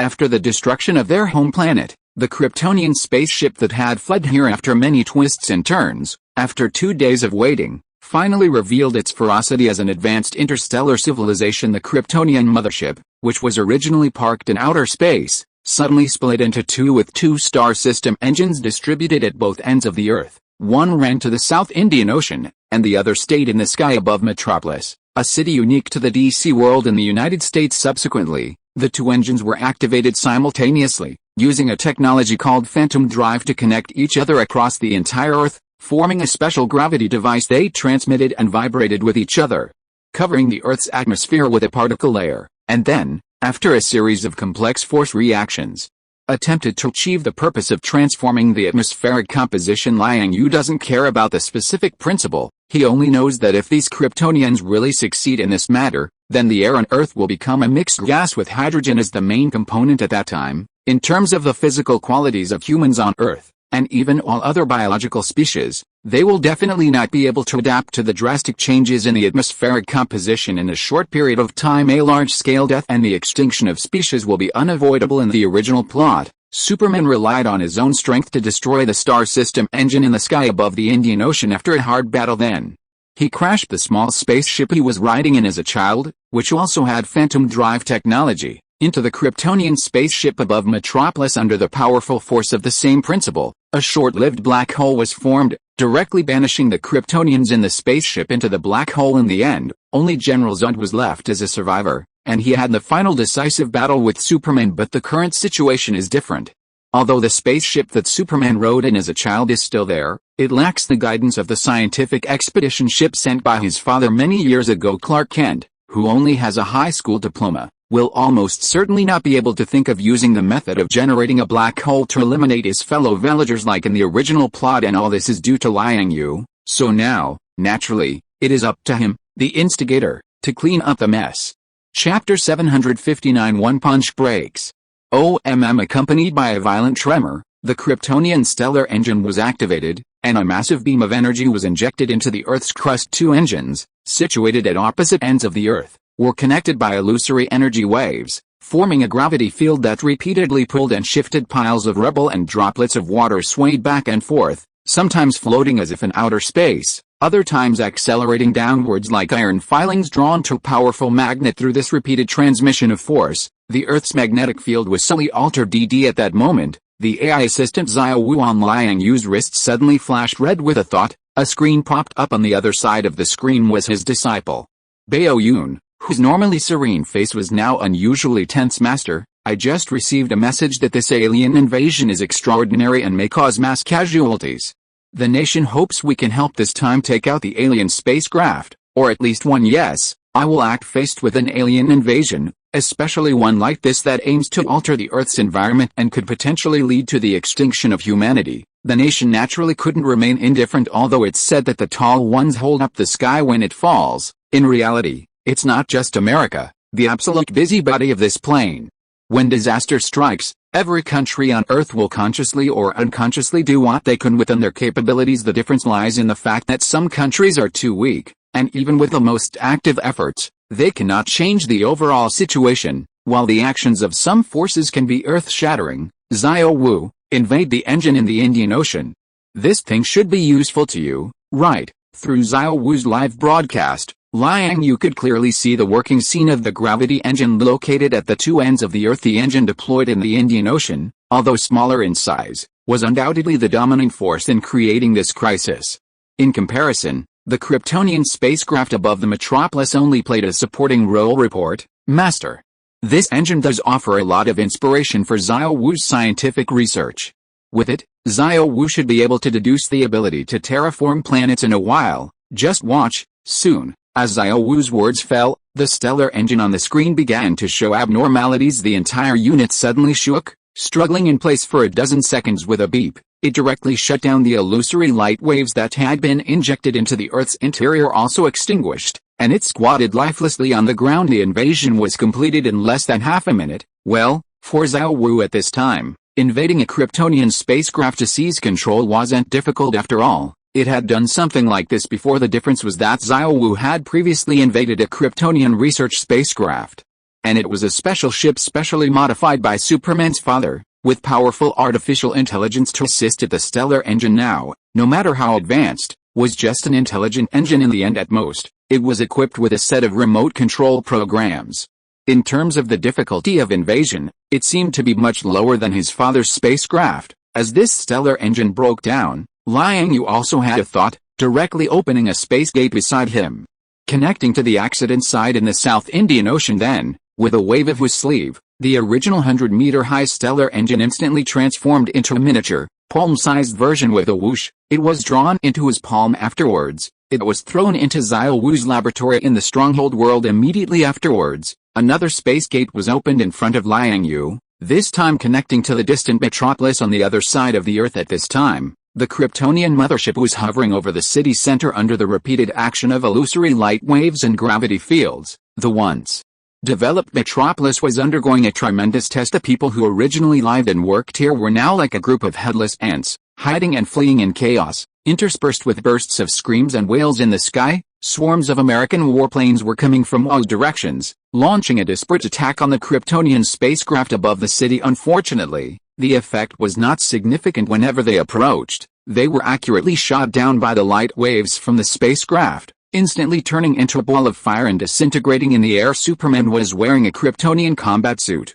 He didn't know where he got it from, and was constantly flying around, trying to launch an offensive against a Kryptonian spacecraft. Unfortunately, General Zod was piloting a small combat spacecraft close behind him. The spacecraft, black and gray in color and somewhat resembling a beetle in appearance, looked inconspicuous but had considerable combat capabilities. Every beam of light that hit its target could instantly knock Superman away, sinking him into the ruins, his teeth bared in pain for a while. Boom. Seeing this scene, Liang Yue naturally didn't hesitate and punched the Kryptonian spacecraft in midair. In an instant, a giant fist dozens of feet in size formed out of thin air on the other side of the space gate, its color like jade, as if substantial, striking the spacecraft in a flash of lightning. Crack. In an instant, it was as if the heavens and earth were collapsing, and the sound of thunder roared in unison. The spacecraft was instantly shattered, turning into a pile of debris. Even the surrounding void was cracked with dense lines at this moment, like a broken mirror, with space fragments constantly collapsing and falling off in the blink of an eye. A gray space collapsed cave was formed in place. A powerful suction followed, instantly devouring the wreckage of the Kryptonian spacecraft and the Kryptonians inside. Countless spiral wrinkles twisted and deformed in the void, looking like a sewer magnified countless times, leading to endless void cracks immediately afterwards. The giant fist suddenly split its 5 fingers, turning the fist into a palm. Suddenly, hundreds of millions of gray rays of light burst forth from the originally jade-white palm, its color deep as ink, yet seemingly containing colorful brilliance. The giant hand gently stroked in the air, and the originally turbulent space cave instantly healed in the blink of an eye. It was smoothed out and repaired, and then the big hand also dissipated. All of this happened in a very short time. The whole process lasted only 2 or 3 seconds. Many people didn't even react, only caring about running away with their heads bared. Those who were fortunate enough to witness this scene with their own eyes either couldn't believe it and thought they were seeing things. After all, this scene was too fantastical. For example, General Zod, who was driving a small spacecraft to chase Superman. Looking at the empty midair, it took him a while to react. After that, this guy went crazy, desperately chasing after Superman, with firepower spraying like a string of firecrackers along the way. Even later, when the spacecraft was destroyed and only he was left, he was still exceptionally fierce, fighting Superman back and forth. It's a pity that combat experience, professional skills, genetic bloodline, etc., are ultimately no match for destiny. As the center of the DC multiverse, Superman, who gathers great luck in one body, is the standard son of the plane in this world. Even if he dies accidentally, he can be resurrected again. Now, facing the old seniors from his hometown, after a period of stalemate, he can naturally complete the counter-kill smoothly. However, in this process, the Metropolis was accidentally injured a bit miserably by the fight between these two Kryptonians, and nearly 2/3 of the high-rise buildings in the city center collapsed. Under this circumstance, the casualties caused unintentionally were naturally not small, and it's no wonder that Batman would come to fight him later. Chapter 760 Revitalization.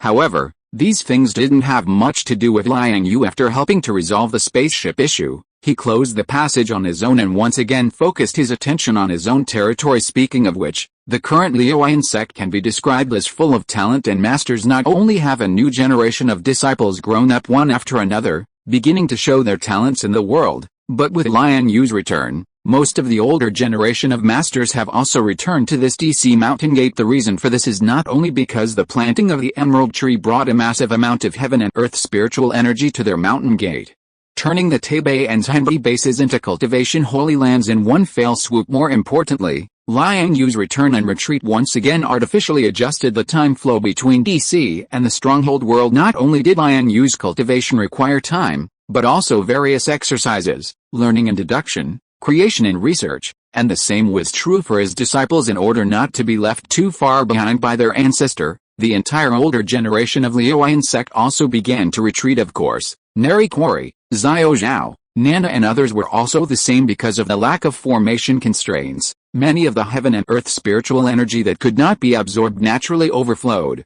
So the surrounding areas of the entire Taipei Mountain and the Zuanwu Lake area adjacent to Zhanbi City also benefited greatly. Even under the nourishment of a large amount of rich heaven and earth spiritual energy. A small part of the entire Qinling Mountains and the North Bank area of Zhuangwu Lake have also undergone some subtle changes in the natural environment. First of all, the number of various small animals has increased, and snakes, insects, rats, ants, etc., are intentionally or unintentionally gathering in places with rich spiritual energy. All kinds of vegetation are growing vigorously, the efficiency of derivation is increasing, and some wild fruits, mountain delicacies, flowers and plants, and even nearby field products have begun to become more and more outstanding in quality. For this reason, a group of disciples in the Liuyan sect, under the guidance of some elders, have opened up many medicinal fields in the mountains, and in recent years, they have also seen initial results. In addition, some casual cultivators in the world of paranormal individuals, I don't know how they got the news, know that Taipei Mountain has sufficient spiritual energy and a good cultivation environment, although they are afraid of the Liuyan sect's reputation and dare not run up the mountain to openly freeload on spiritual energy.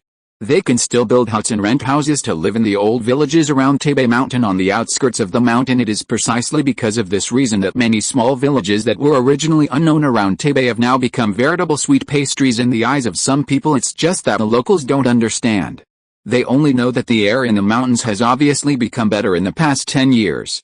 Unlike the rolling red dust outside, the people who live here are refreshed and seem to have endless energy. Those famous sects, out of some kind of restraint and decency, although they know that the environment here is different from other places, rarely come to compete with ordinary people for resources. What they seek and plan is actually bigger, but it is precisely because of this that they need to act more cautiously. Those who come to freeload on spiritual energy and live their lives are mostly casual cultivators in the world of paranormal individuals.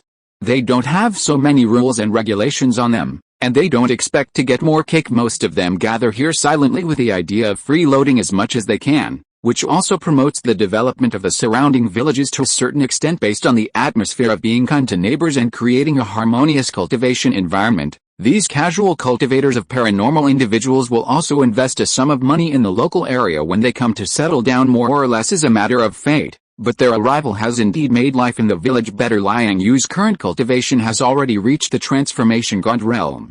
When his divine sense occasionally flickers, he can easily cover the entire central plains. Naturally, he is also clear about what is happening in the area near his mountain gate. However, he doesn't think there is anything unexpected about this. It is said that people's hearts are inclined to profit. This is human nature.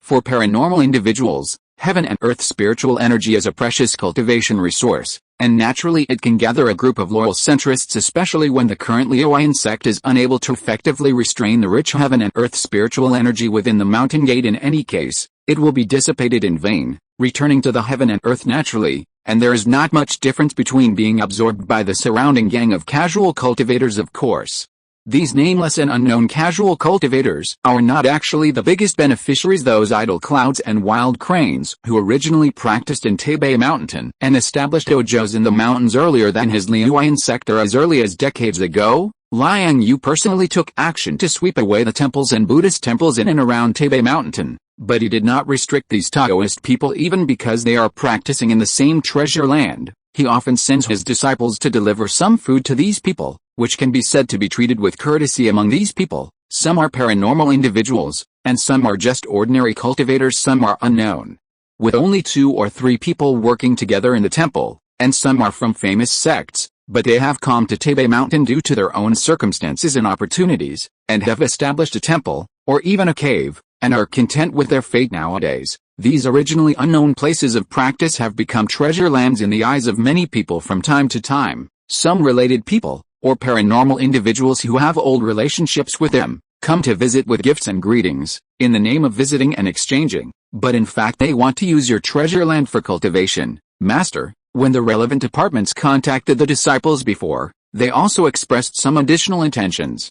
They seemed to want to set up some special training places in several sparsely populated areas. Then, led by the official, they would gather potential people from major famous sects, organizations, and even casual cultivators to conduct small-scale training, saying that they wanted to get some necessary support from you. In addition, at the Taoist Exchange Conference the year before last, Zichen also received some obscure requests and wishes from other Taoist leaders.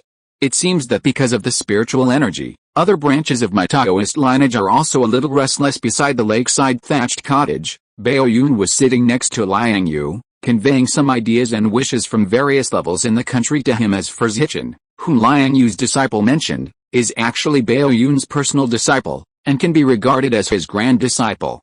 He is also a very spiritual and opinionated successor, and his qualifications and talents are naturally the best. After Bao Yun stepped down as the second sect master of the Liuan sect, the position was passed on to Zichin Taoist. Chapter 761 Return of Favor. This matter is a bit difficult to explain. After listening to Bao Yun's words, Liang Yue subconsciously raised his eyebrows, picked up the spiritual tea in front of him, took a sip, and then continued. Back then, I did have the intention to give them a hand, and I also had the idea of using the mysteries of the various inheritances of Taoism to complete the conversion of spiritual energy, but they were good. After accepting the cosmic energy I sent, many masters appeared in various sects in a short period of time, but so many years have passed, perhaps, the matter of converting the various energies in the universe into the spiritual energy of heaven and earth is too profound. Now, among the various sects in this world of heteromorphs, besides our flowing cloud sect, the person with the highest cultivation is the current celestial master of Longhu Mountain, but his specific realm is only at the foundation establishment stage, and he is not even as high as the disciples' cultivation. It is indeed a bit difficult for them to study the conversion of the spiritual energy of heaven and earth, but what the master is worried about is naturally what should be converting endless energy from the void into the spiritual energy of heaven and earth, and then creating a world. Such miraculous skills of heaven and man should not be a miracle that can be possessed in the current world. Moreover, it gathers all the hard work of your master. There is absolutely no reason to easily benefit outsiders. After speaking, Bao Yun couldn't help but frown at this time. Beside him, a round panda walked out of the bamboo forest yawning, followed by a half-grown little guy. Soon, the two pandas came to the side of the two people step by step, rubbing against them. Then, the larger one turned its bare paw over, took out a bamboo-toed cup from its exclusive dimensional pocket, and then took the teapot on the table and poured himself a cup of spiritual tea. The half-grown one climbed directly onto Liang Yu's lap, looking at him softly and cooing like a spoiled child. Seeing this, Liang Yue gently stroked the little guy's head, pinched its furry round ears, and then said to Bao Yun, "You continue to speak. It seems you support the master sharing that converter with the various sects. This disciple believes that this matter is of great importance and concerns the overall situation, especially after experiencing the previous alien incident. This disciple has a bad feeling in his heart. I am afraid that this matter is just a sign of the arrival of some great trend. The incident of aliens invading the earth may continue to happen in the future. I hope this is just this disciple worrying unnecessarily, but if this is really the case, then the trouble will be great. Compared to technology, the major countries on Earth should not have much chance of winning. They can only fight from the level of force and cultivation, but now the cultivation environment on Earth is getting worse and worse. If you want to improve the strength of the heteromorphs, converting the spiritual energy of heaven and earth and creating a world of cultivation will be the general trend. Master's cultivation is outstanding. If you are here, you can naturally protect my China without worry, but you will not always stay in the current world." Speaking of this, Bao Yun suddenly paused, a gleam of light flashed in his eyes a few times, and continued, "Therefore, this disciple believes that we can spread the word and let the relevant national departments and the famous sects of the heteromorph world spend enough price to exchange for the quota of spiritual energy conversion. Of course, the specific rules and regulations can be planned later. Well, what you said makes sense, so what do you think I should ask them for?" After listening to his disciple's words, Liang Yue smiled slightly. At this time, with Master's current realm, it is indeed difficult to get any help from the various sects in the heteromorph world. After thinking about it, I am afraid only the housekeeping skills and the current inheritances of each family, and the methods of the immortal world passed down by the ancestor-level figures of the upper world, can be consulted. As Bao Yun spoke, he stroked his beard with his hand, looking a little lacking in confidence, and looked at Liang Yu's reaction. "Then leave this matter to you. Contact the relevant departments and those inheritances in the heteromorph world that are worth supporting. Set a date and teach them to come to my flowing cloud mountain gate to discuss." This disciple obeys. In fact, Liang Yue naturally knew Bao Yun's inner thoughts. Although Bao Yun is now a master who has practiced Taoism for many years, and the ties of the mundane world have long been slightly involved, everyone has a soft place in their hearts, and his disciple is the same. Even though Bao Yun has now left the shackles of a single world under Liang Yu's care, the DC Earth China in front of him is still Bao Yun's hometown. It is naturally understandable to have pity and special feelings for this place. As for Liang Yue, He doesn't have any idea of loss or gain anyway. He realized the spiritual energy converter from the World Tree himself, and the Green Lantern ring and other things originated from the current DC world, whether to give it or not. How to give it is all in his mind, purely depending on whether this guy is happy or not. However, since Baoyun has a request, Liang Yue is happy to go along with the flow. Speaking of the spiritual energy of heaven and earth, it is indeed a good thing in an environment with sufficient spiritual energy. Even if there is little supply of other resources, the progress of cultivation is still very fast. Speaking of Liang Yue's disciples, the best of them have almost caught up with the end of his family's young ladies. Of course, it is not to say that the qualifications of the women are not good, but only that there are some differences in personal hobbies and preferences under the same cultivation environment. Siko, Alwyn, Hinata, Rachel, Yuriko and others have now steadily advanced to the Golden Core realm, among which Hinata has even cultivated to the middle stage of the Golden Core in terms of realm alone. It has indeed opened up a big gap. The same is true for Liang Yue's disciples.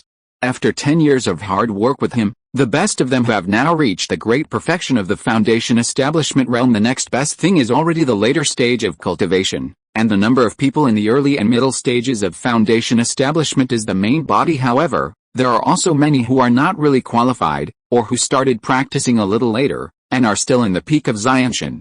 And even tribulation transcendence is far away. This is a matter of personal fate and circumstances. I also blame him for being indiscriminate in accepting apprentices back then, and being too casual for a while, which caused such a situation. Soon, in the blink of an eye, 3 months passed. Shizuka-sensei, who had been preparing for the tribulation and hesitated again and again, finally made up her mind, and had successfully passed her Golden Core stage heavenly tribulation. In fact, with a sister's strength, the problem of advancing to the Golden Core stage is not a big problem. Shizuka-sensei is not good at attacking, so except for the time when she realized the innate image, she amazed people and chose the ultimate skill of the Dark Holy Knight profession, Fist of Heaven. As a breakthrough, her talent is basically focused on defense, and the Holy Knight profession itself has the skill of defending against lightning attribute attacks, plus the various support from Liang Yue and others, the supply of refining treasure clothes and targeted magic weapons. In the end, successfully passing the heavenly tribulation and advancing to the Golden Core stage is a matter of course. If you are listening to this novel on a channel other than Fanfic World, it means it was downloaded and re-uploaded without effort. We warmly invite you to visit our channel, Fanfic World. There you will find the original version of this story and many other novels of various genres. We look forward to seeing you dive into a world of incredible novels. Chapter 762: The Struggle for Survival. Although 3 months is not a long time, many things have happened during this period internationally. Most countries are still uneasy about the alien invasion, and various opinions are surging. The United States, Superman, alien spaceships, Metropolis, the South Indian Ocean, the human crisis, and the inexplicable big hand that appeared in the final stage have all become keywords for world media news searches, deeply shocking every human on Earth, especially Superman, as the only survivor among the aliens, and what the big hand represents behind it, are further challenging humanity's existing worldview and the bottom line of many people's nerves. The former represents the sudden arrival of cosmic civilization, indicating that alien life really exists, and it exists around us, and that big hand further explained the existence of God. This is not Liang Yue's fabrication, but the public opinion of the outside world, and the common viewpoints and consensus formed by people in major online space platforms after fierce debate. Like most landmark events of great significance in history, only a few people know the truth about this event. Although it was just a change of clothes and a pair of glasses less on his face, Superman's identity is still a mystery. Although many people know that he is now in the United States, and he often changes into a uniform and runs around the United States, acting chivalrously, rescuing the dying and healing the wounded, and so on, but no one can find out his identity. And on Liang Yue's side, even fewer people know. After all, this guy didn't show up at all, and the whole process of eliminating this crisis and annihilating the alien spaceship was too short. Many people simply didn't react, and didn't even notice that a big hand appeared, and then the matter was over. It was too sudden and rapid, which is puzzling. Even those high-level officials in relevant domestic departments probably cannot completely confirm whether he did it, and if it weren't for their active request, they might not even find a trace of clues. Compared with the international turmoil, the domestic situation at this time is another scene. Especially for the world of the gifted alien spaceships, etc., although they are indeed eye-catching, but after all, the matter is already over, and it is too far away from the world of the gifted. The emergence of this crisis did leave a huge pressure on everyone's hearts, but people always have to look forward different from the self-pity, trembling, and helplessness of ordinary people in this kind of crisis, who can only pin their hopes on the protection of relevant departments. The gifted have their own set of logic and concepts, just like the old saying goes, when you possess a sharp weapon, the intention to kill arises having a natural or acquired ability, compared with ordinary people. There is naturally an extra layer of protection in their hearts to deal with the crisis caused by the alien invasion before, although it seems to be somewhat insufficient. But as the saying goes, if the sky falls, there are tall people to support it, and if it is insufficient, it must be made up for, and efforts must be made to improve one's own skills. In the past, this seemed to be an impossible task. The dramatic changes in the world environment have greatly limited the development of the gifted and practitioners, but now there is an opportunity in front of people. This is a great opportunity for these practitioners. It is no different from creating the world since records have been kept. The spiritual energy of heaven and earth seems to have been decreasing at the beginning of the Ming dynasty. There could still be great masters like Zhenren Sanfang in this world, who reached the peak of perfection in the human world at the age of over 100, and then broke through the barriers and ascended to the upper realm. But today, the human world has entered the age of Dharma decline, and the spiritual energy of heaven and earth is thin.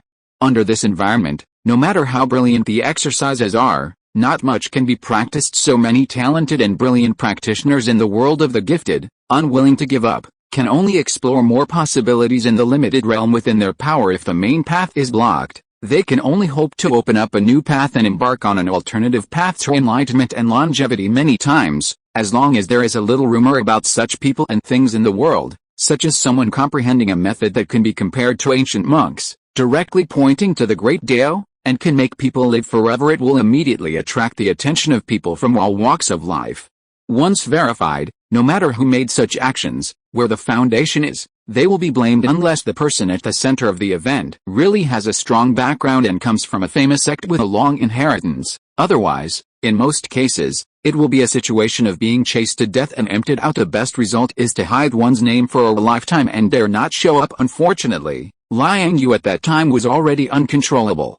As soon as he emerged, he was already famous all over the world, and he was too strong, and he had the support of official forces, and he was even more closely connected with many Taoist people. Later, it was even rumored in the world that this guy used his own strength to fight against millions of enemy troops, and later, he guarded the border and swept away millions of Western invaders under the guarantee of this powerful strength. Some secretly coveted related people can naturally only obediently stand by and pour tea, serve water, watch the ceremony, and send blessings. However, the appearance of Liang Yue has also allowed many people in the world of the gifted to see hope. They saw the hope of being able to climb up again like the gifted in ancient history, and ascend to the top. After all, although they may not be able to complete the things that Liang Yue can do as well and as brilliantly, at least it proves that this road has not been completely cut off. There are still some hopes in the world that can make the gifted rise. His existence is like a bright light.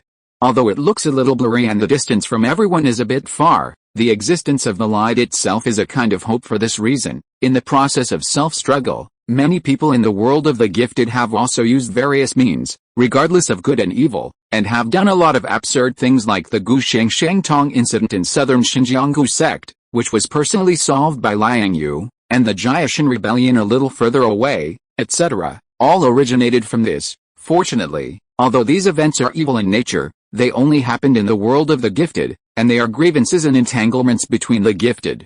And the impact on ordinary people is not great. The official attitude towards the gifted has always been to turn a blind eye, and they rarely intervene as long as it does not exceed a certain limit. Now, the situation seems to have changed again. For 10 years, on Mount Taipei, by Xuanwu Lake, the spiritual energy of heaven and earth has been flourishing, and the spiritual mist is lingering, a scene of immortal atmosphere. The scene is too amazing, it seems to only exist in ancient books, so that the colleagues in the world of the gifted gradually reacted after observing for many years. For a time, they were greedy, coveted, planned, and wanted to steal.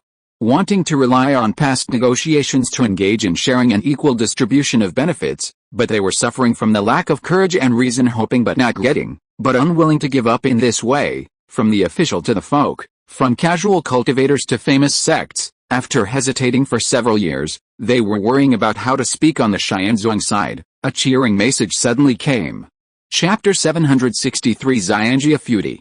Clouds swirled and mist lingered. Amidst the verdant forests, the Taibai main branch, sealed for over half a century, finally reopened its mountain gates and appeared before the world once more. Although, in the past few decades, the Liang sect had not deliberately sealed off the mountain, nor had it forbidden travelers from passing through. As the mountain stronghold of an otherworldly sect, the sect's base, located in the Taibai main peak area, remained closed to outsiders. Moreover, due to certain events that occurred during a special era, and the Liang sect's growing prestige in the local area over the years, many people held a sense of awe towards this heavenly sect in their hearts, whether intentionally or unintentionally. They subconsciously regarded the heavenly sect's mountain gate near the main peak as an unapproachable place even if foreign travelers came to visit, unaware of the situation. Most of the time they would be consciously guided by others to the branch peaks of Mount Taibai. Therefore, although the Liang sect had a considerable reputation in China, it was mysterious and unpredictable in the eyes of ordinary people, and for nearly half a century, few outsiders had been able to ascend the heavenly sect's mountain gate. Even when family members of the disciples occasionally came to visit, they would be accommodated in the academy at the foot of the mountain as a temporary reception area.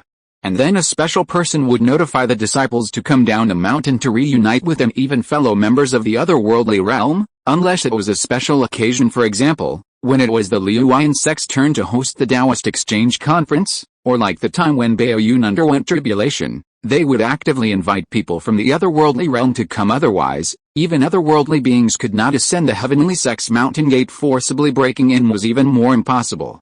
So far, apart from a group of petty thugs who wanted to play with fire during a special era, and were then permanently buried in a corner of the Taibai Mountains, no one had dared to stir up trouble at the heavenly sect. On this day, the sky was clear and the birds sang harmoniously. A group of people with various attires gathered in a certain hostel in Xi'an City, and then, led by a group of officials, came to the Liang sect's mountain gate archway at the foot of Mount Taibai. Most of these people were elderly, interspersed with a few younger ones, some wearing Shongshan suits, some with a Taoist robe draped over them, and some with nothing different from modern everyday clothes. Soon, they were led by a group of disciples, headed by the two contemporary heavenly sect's head disciples, into the Taibai main branch. Due to historical and other reasons, the Liang sect's occupied area was relatively large. The distance from the mountain gate archway at the foot of the mountain to the actual mountain gate residence was also quite long, but fortunately, this distance was nothing to a group of accomplished otherworldly beings along the way. The bluestone mountain road underfoot was ancient and wide, the trees in the forest were lush, the mountain flowers were blooming, the wilderness was full of interest, and traces of various small animals often appeared. The mist lingered, as if it were layers of light snowflakes blown up when a breeze passed over the snow, reflecting the colorful glow under the illumination of the bright sky. This mist was not ordinary mountain mist, but spiritual mist transformed from genuine heaven and earth spiritual energy, a gift from heaven and earth that cultivators sought after. It was precisely because of the nourishment of this heaven and earth spiritual energy that the entire Mount Taibai seemed to have radiated a different kind of vitality. In the past decade, the previous desolate mountains and forests, messy branches, etc., under the nourishment of this spiritual energy, also began to become extraordinarily spiritual. Many seemingly ordinary mountain weeds and small flowers also grew exceptionally beautifully. Walking among them, a group of Taoist leaders from various branches, big shots from various factions, and officials from relevant government departments who had not been out for a long time were also deeply impressed at this time. From time to time, they would stop and linger between a tree with a good view and the mouth of a cliff, gazing around and chatting easily with each other. In the process, they did not forget to take a few deep breaths, inhaling the air of longevity walking along the way. Although for a group of top figures in the otherworldly realm who had achieved cultivation, this journey was nothing, they were almost all panting, red-faced, and sweating on their foreheads. The reason for this was naturally not due to any physical problems, but the body's natural reaction after absorbing too much high-quality, high-concentration spiritual mist. The earth of the DC world originally did not have an outstanding environment of heaven and earth spiritual energy. If Liang Yue had not appeared, according to normal conditions, it would have been difficult for ordinary cultivators to set foot in the foundation establishment realm in their entire lives without a stroke of luck. And now, because of the azure sapling planted by Liang Yue, the entire Mount Taibai, and even the wider surrounding area, had almost been transformed to the same level as the previous stronghold world. That is a cultivation environment suitable for experts in the nascent soul stage to survive. As the center of the azure sapling's exhalation of heaven and earth spiritual energy, the area near the entire heavenly sex mountain gate had even reached the level of a cultivation holy land. Even if one cultivated all the way to the highest level of the mortal realm, there would be no problem. Before their eyes, this group of leaders from all sides of the otherworldly realm, most of whose cultivation levels were still hovering in the key refining stage and the innate realm, encountered such a spiritual energy environment even if only out of biological instinct. They would subconsciously take a few more breaths, the wonderful use of which was naturally something that ordinary people could not enjoy. Soon, led by several disciples, the group finally arrived at the heavenly sex mountain gate. The sun was in the sky, and the light shone down. A vast sea of clouds was hovering around the Taibai main peak. The clouds rolled and stretched, surging like waves, reflecting a soft colorful glow under the backdrop of such an environment. A group of Taoist buildings with not-so-strict laws and regulations was located on a majestic mountain platform, saying it was a Taoist mountain gate, but in reality, the building complex in front of them was more like an antique, yet unconstrained small city. Thanks to Yuan Da Tao, the wealth of the families behind the Liuyan sect's disciples, and the personal actions of Liang Yue and his sisters at home, the overall construction style of the heavenly sex mountain gate was actually more inclined towards online games, full of traditional aesthetics with Taoist elements, but also exuding imagination that was different from ancient etiquette everywhere. Although many people in the team had already come to the Liuyan sect in front of them more than once, now that they ascended here again, everyone couldn't help but feel a sense of shock in their hearts. Soon, led by the disciples, the group arrived at the city gate of this small city, where the current heavenly sect master Zhi Chong Taoist had already led the new generation of Liuyan leadership to wait. After the two sides met and exchanged routine greetings for a while, the group entered the mountain gate. There were about 40 or 50 guests who came to the Liuyan sect this time. In addition to the leadership team from the official level, each leading force in the otherworldly realm also sent about 1 or 2 people among them. Most were Taoists, a small part were otherworldly forces based on families, and even the Buddhists, who Liang Yue had never liked very much, also came from 3 families. This time it would not be an exaggeration to say that it already included all the main mountain peaks and forces in the otherworldly realm, but at least it also covered those otherworldly forces and organizations that Liang Yue, Bao Yun, and others could remember who had contributed to the country and shed blood during the war years. Of course, it did not include Kwangsing, who was shouted and killed by the entire otherworldly realm. Chapter 764 Virtual Departure. This time, the purpose of Liu Yun Xianzong in gathering the major factions and forces of the otherworld, and even relevant national departments, is self-evident. Some related matters, and even the price and conditions for exchanging the heaven and earth spiritual energy converter, I believe Bao Yun has already informed the people of the various factions beforehand. As for how to discuss the specifics, the haggling during the process, and the bargaining, Liang Yue naturally had no interest in participating in it, since he had already told his disciple in advance to leave the matter of this transaction to him. There was no need for him to pay much attention to it at this time. Liang Yue had quietly left the DC world. 10 years have passed. But if calculated according to the time flow ratio between the public world and reality, only a little more than 2 months have passed in reality. Of course, for him, Liang Yue's time may not be long enough for him to concentrate on studying a move or 2 of his skills in seclusion at its root. Most of these are chain reactions caused by Liang Yue distributing the production line of gene therapy technology to countries around the world just after returning for a short while, when he was teasing the free-range 8 treasures chickens in his small town with Rachel, Alwyn, Yang Buhu, and others.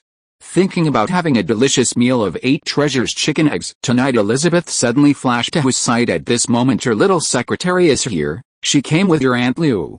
It looks like something's up. They came together? I haven't seen that little girl Meng Xiaoyu for a while. Hearing this, Liang Yue quickly went over his thoughts in his mind, and could roughly guess the 2 people's intentions, so he slapped the blood spirit rice in his hand into Elizabeth's palm, and his figure flashed, arriving at his own manner in reality in just a few seconds. The information channel of the intelligent brain Xiao Wu completed the docking and exchange, and some trivial matters that had occurred in reality recently were transmitted to his brain. After 10 years of seclusion, plus a journey through the heavens, Liang Yue, who had returned to reality again, couldn't help but feel a sense of being in another world subconsciously. He walked to the mirror and looked at himself. He was still that same person. On the surface he was still 18 or 19 years old, a little too young, not at all like a controller with terrifying combat power and astronomical wealth. Under the cover of a dark Taoist robe with printed dark patterns, Liang Yue looked calm and otherworldly, with clear and pure light in his eyes, but upon closer inspection, one could observe a trace of stories and sediment, as vast as the sea of smoke. It unconsciously makes people feel a sense of contradiction in their hearts. After slightly tidying himself up in front of the mirror, Liang Yue came to the hall downstairs at a leisurely pace. Elizabeth's housekeeper had already brought spiritual tea and snacks for Aunt Liu and Meng Xianwu, and was standing in a corner of the hall waiting for orders. Seeing Liang Yue, the master of the house, come downstairs, he quietly withdrew from the living room. What a well-trained good housekeeper. Aunt Liu, Xianwu, why did you two come together? Is it a coincidence, or is there some important instruction from the country? Liang Yue came to the opposite side of the two people with a relaxed smile on his face, took a small snack from the table on his own, and sat down on the sofa. It's not an instruction, it's just that the investment and factory construction in various countries has progressed almost, so I went back to China to take a look. It just so happened that Xiaoyu had something she wanted to tell you, so we came together. Aunt Liu leaned elegantly on the back of the sofa with her legs crossed, holding tea in her hand, with a smiling look on her face. So, Liang Yue turned his gaze to Meng Xiaoyu beside him. Afterwards, I saw that this girl was seriously opening the folder placed on her lap, and took out a few documents from it and placed them in front of him. It's about the last time in the virtual world. After careful demonstration and discussion by the national leaders, they have finally reached a consensus in this regard. They unanimously believe that the pilot implementation of the virtual world in China should be accelerated, but the scale should be controlled for the time being. According to the meaning in Meng Xiaoyu's words, the domestic side has finally made a decision in this regard after careful consideration, as well as multi-party reference and research. However, considering the issues of adapting to local conditions and various complex factors, their attitude towards this virtual world is still very cautious, and they do not want to promote it comprehensively in China for the time being. Instead, they plan to continue to replicate the wisdom of the great men and first conduct pilot implementation in a city in China, as the subject of investigation and experimentation on this epoch-making technology and blank field. Moreover, if Liang Yue wants to invest in the production of this related technology and physical industry in China, the state also needs to participate in it and occupy an absolute controlling share in it. Frankly speaking, this condition seems a bit unreasonable at first hearing, but after thinking about it carefully, it does not seem to be harsh. The promotion of the virtual world is a major event, and its significance is extraordinary once it continues to advance. The social impact and related reactions attached to it will not be weaker than the emergence of gene therapy technology, and may even exceed this ultimate medical skill in terms of practical significance, because this is a technology that is enough to change the entire human production and lifestyle. It can change the progress of society, as well as the development layout of the entire national industrial chain. All walks of life in known human society will be profoundly affected by its arrival, not to mention other things. Just look at the education field at present. The existing model of the entire human society's education industry will probably be completely subverted due to the emergence of this technology. According to the massive amount of data they brought back from the planet Xander at that time, in the virtual world, a person's sensory speed will become extremely fast, with a considerable difference between the time flow rate and reality. The ratio is probably 1 to 10, or even higher. That is to say, if a person's thinking and senses stay in the virtual world for 10 days, the actual time in reality will only pass 1 day. Then, after getting rid of the shackles and burdens of the flesh, solely in terms of brain thinking, the speed and efficiency of a person's learning will also increase exponentially. More time, plus faster learning efficiency. This must be of extraordinary significance to human beings, and the impact it produces is far-reaching. In addition, the consequence it brings is that a large number of teachers may be eliminated as a result, because in the virtual world, the teaching images of excellent educators can be copied, the distance between people will be infinitely shortened, and there will be no differences in classrooms, seats, seating arrangements, environment, or even hot and cold temperatures. Students will receive equal educational resources when receiving education in an ideal state. The best teachers in the country will be placed in front of every student, fairly explaining doubts and various difficult problems to each student, not to mention other things. Just this one impact is not a consequence that Liang Yue, a seemingly ordinary investor, can bear. It is no wonder that the state requires an absolute dominant controlling position in the field of this technology. This is absolutely not a question of greed or money in essence, but a profound change related to the entire society. Chapter 765: A Crossroads in History. Regarding the various impacts, whether positive or the potential negative consequences on society due to significant changes, the professional analysis from the national high level, the think tank team behind them, and the think tank organizations, as well as the data that Liang Yue and his companions brought back from planet Xander, which covered thousands of years of actual experience of that civilization, had already reached conclusions at this time. Since Meng Xiaowei was able to come to him with official documents from the relevant departments, it proved that the relevant people in the country had already made a comprehensive consideration on this matter, thinking carefully. Although there were only a few pages of documents in front of him, the content contained a shocking determination that was enough to subvert the operating order of many aspects of human society. No wonder Meng Xiaowei looked so serious and earnest at this time. With Aunt Liu accompanying her by her side, this responsibility was indeed a bit too heavy for her. It would indeed be stressful to entrust it to such a young girl in her early 20s. Alright, since the domestic side has already thought it through, then I am naturally willing to cooperate. As he spoke, Liang Yue flipped his sleeve and took out a small Wu clone from the stronghold world and threw it to Meng Xiaowei on the opposite side. This thing was naturally different from the communicator he had previously equipped her with. Liang Yue would naturally not be able to participate in domestic engineering projects. With this time, he might as well go into seclusion again and cultivate for several decades. Therefore, the work related to virtual world-related technologies, industrial chains, and the implementation of production bases will eventually be counted on the head of the intelligent brain Xiao Wu. Fortunately, although Liang Yue was still acting as a hands-off shopkeeper this time, the country attached great importance to this cause, and various supervision teams were expected to be indispensable. If things go well, the military will directly intervene in it, and the engineering task level is expected to break through the sky. Relevant people in the country are definitely more upright than Liang Yue in their attitude towards this industrial technology. In this case, he naturally doesn't have to do everything himself and worry about those specific details. As for whether doing so will cause some malicious backlash, for example, some people in China want to get rid of Liang Yue's influence, weaken, or even eliminate his share and become independent. This probability can almost be ignored. After all, the core technology of the virtual world is mastered by Liang Yue and Xiao Wu,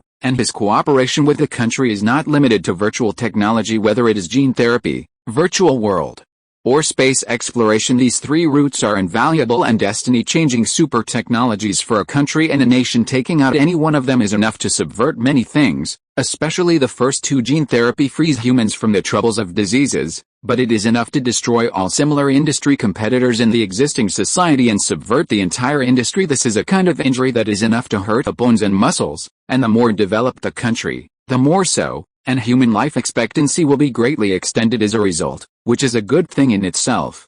But it will be a head-on collision with existing social ethics, property ownership, inheritance, and wealth redistribution. The construction of the virtual world is also the same. Its formation and emergence, as well as the impact it will have on society, will be more thorough than the impact brought about by the existing information network era. A careless move may also cause a large number of people to become addicted to the virtual world and unable to extricate themselves. Combined with the former gene therapy technology, living long and being addicted to the virtual world will be a huge challenge to the entire social organization ability, mobilization ability, and value orientation. Relatively speaking, the development of mankind in the fields of spaceflight and interstellar exploration is the real future, while effectively and comprehensively utilizing the first two super technologies. It can also point out the direction for human development and directly lead the entire human society to a bright future with clear goals. Its emergence can coordinate and alleviate the negative impacts brought about by the technological achievements of the first two technologies, and even transform this negative trend into a driving force for development, and revitalize the development upper limit and momentum of the entire nation. If Liang Yue expected it correctly, the domestic side must have made a comprehensive consideration in these development fields, and conducted an active discussion in gene therapy, virtual world, and space exploration. Then, they planned to turn the helm, set up the carriage, determine the direction, and simultaneously exert efforts in these three fields in the next period of time, and use the current first-mover advantage to sprint in this direction with all their strength in the face of this clear and lofty bright future. In the current stage, some domestic contradictions and many consequences caused by the three technological directions will also be regarded as tolerable turning pains at that time. The emergence of the virtual world can greatly shorten the education time of the people, enhance the education level of the people, and cultivate a large number of professionals in a short period of time. The emergence of gene therapy technology can greatly shorten the concerns in interstellar exploration, extend human life, and combine with the virtual world to ensure that astronauts can conduct effective learning, scientific research and entertainment, time in sleep, and even hibernation. The manufacture of spacecraft and interstellar exploration can effectively integrate these two technological routes together, support a higher guiding role, and thus lead the entire nation to the stars and the sea. If everything goes smoothly, then a new leap forward development will be kicked off, and mankind will take this opportunity to break away from the blue star and move towards the universe. In short, the age of the great cosmic navigation is about to begin. Some top levels in the country have seen hope in Liang Yue. Now they are in a stage of silent observation, quietly gazing, with expectation and tension. Liang Yue can also vaguely feel at this time that some of his current decisions will probably directly affect the subsequent development of some events on Earth. His seemingly disorganized layout and development over the past period of time has now unknowingly led mankind to a fork in the road. Perhaps it is not just some people in the country who are watching, but now, many people are watching how he plans to go next. Moreover, since the last time that the entire family was directly destroyed by him within half a minute because of using insidious tricks against him, Liang Yue is now temporarily untouchable. Even if many people on Earth are now jealous of the technology in his hands, but due to the fact that this guy's own strength is too strong and the danger is too great, many forces have silently classified him as an untouchable object. But Liang Yue's every move now is attracting much attention. Chapter 766, Cultivation Without Time.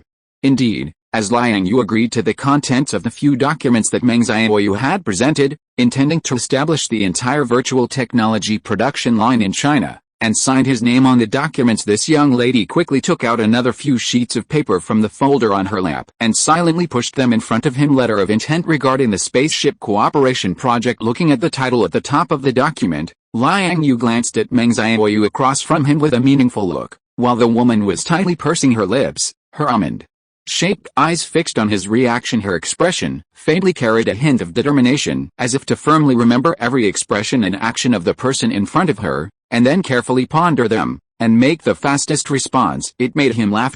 It seems that the country has made a great determination this time, wanting to do all three projects together. After briefly browsing the contents and clauses of the document, Liang Yue looked at Meng Xiaoyu with a smile on his face. This matter concerns the country's major strategic transformation.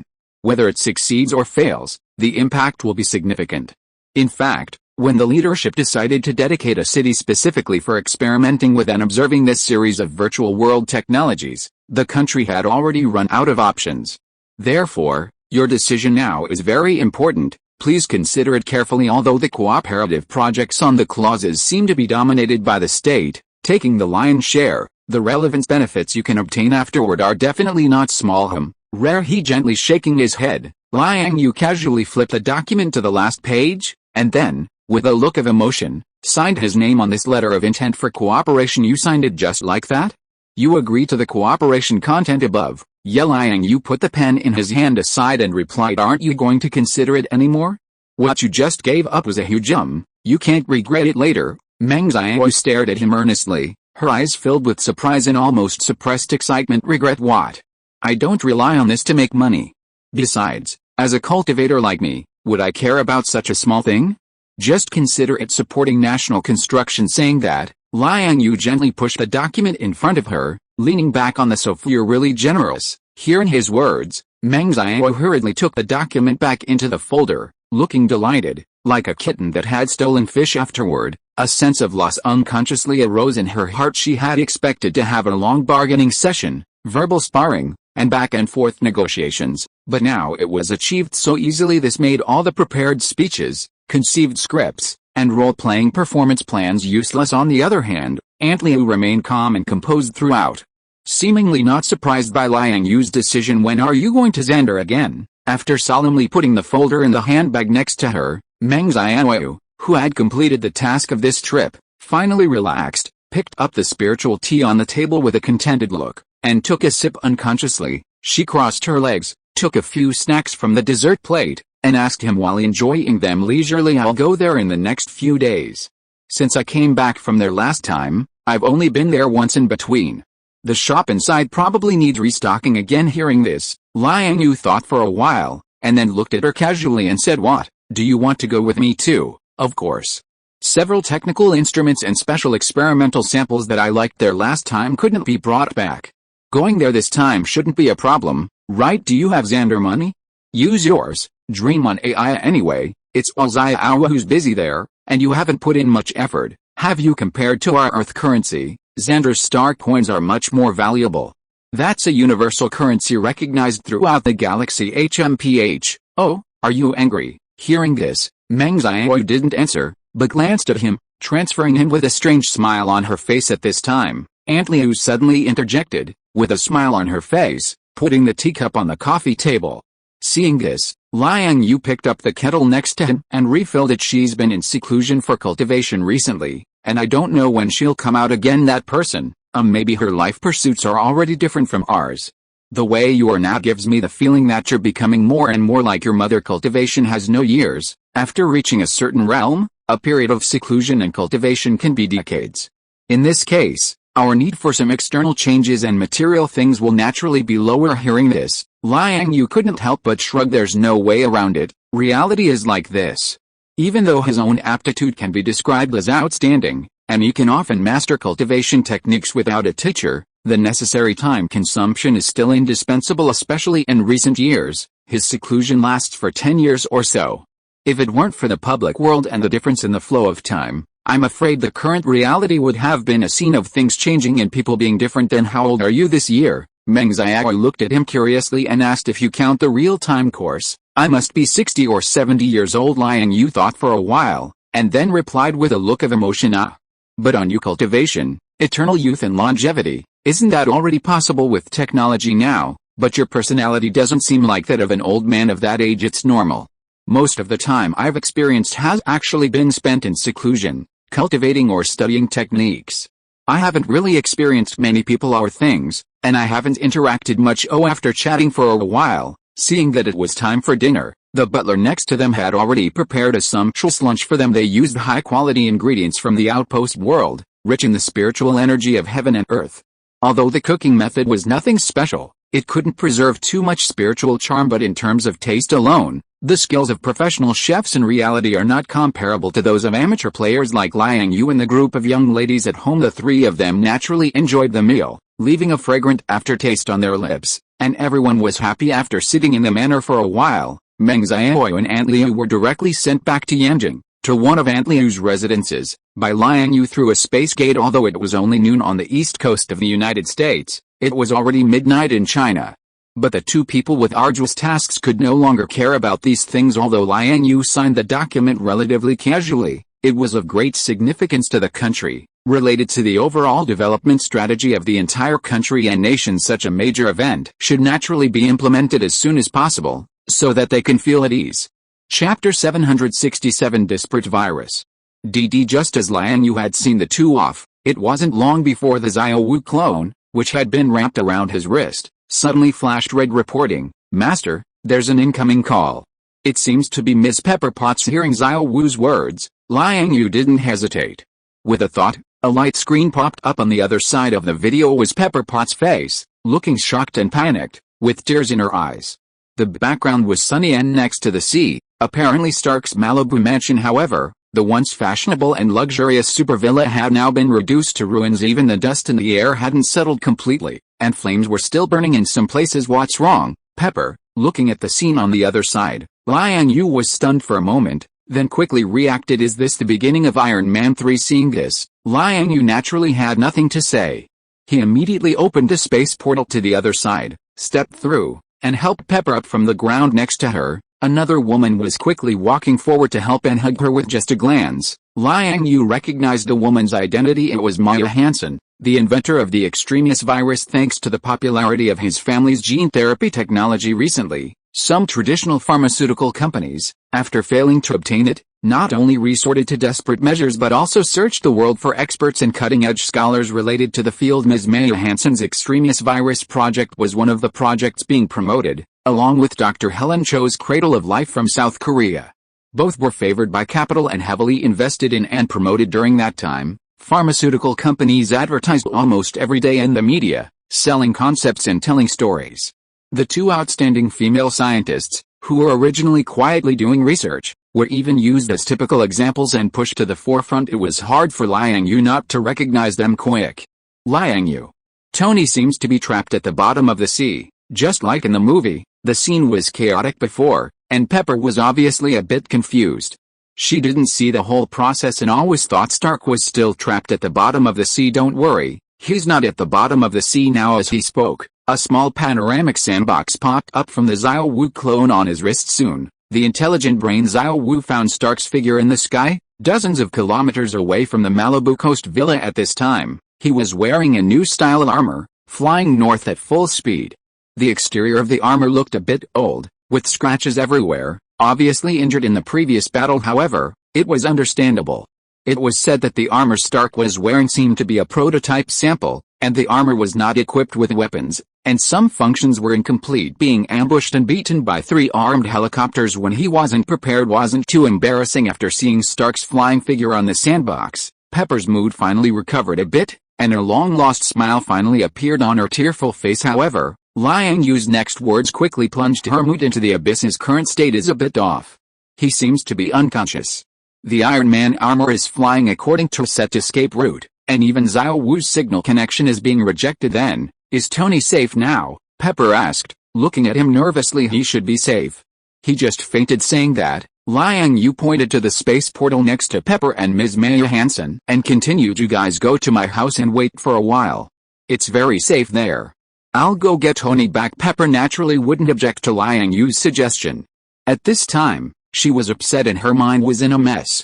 It was of course something to ask for his powerful ally to help. As for Maya Hansen next to her, she didn't seem to have any intention of leaving for the time being. After sending the two to his own villa and instructing the butler to take good care of them, Liang Yue soared into the air the next moment, and his whole body instantly turned into a purple rainbow, disappearing into the end of the sky in the blink of an eye. A moment later, he had already caught up with Stark, who was fleeing for his life. According to the current speed and direction of the Iron Man armor, they would arrive near Rose Hill, Tennessee, around dark. But now that Liang Yue was here, he naturally didn't need to make a wasted trip the next moment. The Iron Man armor that was flying at high speed was stopped by him as Liang Yue expected. Stark and the armor had already passed out. Jarvis was just following his orders before he fainted, taking Stark north. Fortunately, Jarvis was quite familiar with Liang Yue. After a stalemate with the intelligent brain Xiao Wu for a while, he followed him through the space portal and came to the manor on the northern edge of New York. Over here, Pepper and Maya Hansen had just sat down for a while, and their British butler was putting on an elegant air-to-pour tea for them. Next to them, 2 maids were pushing a trolley, bringing them snacks and refreshments. Just then, Liang Yue stepped through the space portal with the Iron Man armor. After landing and standing still, Jarvis opened the armor, and Stark inside immediately softened and fell out immediately afterward. Liang Yue used his spiritual power to float him, nourishing and repairing him while wrapping him and bringing him to the living room. The Iron Man armor behind him followed step by step under Jarvis's control. Pepper and Maya Hansen on the other side had already quickly greeted him. Tony, suddenly seeing the dog tycoon's embarrassed appearance, Pepper couldn't help but cover her mouth with her hands at this time, and her pair of eyes, which had just been wiped dry, visibly became wet again. He's fine, his body is just a little weak, plus he has neurasthenia. Also, the stimulation may have been a bit too much when he was attacked before, and he couldn't take it, so he fainted. But I remember, didn't I send you 2 sets of gene therapy pods? How could his body end up in this state, like he hasn't slept for weeks? Liang Yue asked with some doubt. At this time before this, Tony hadn't rested well for more than 2 months.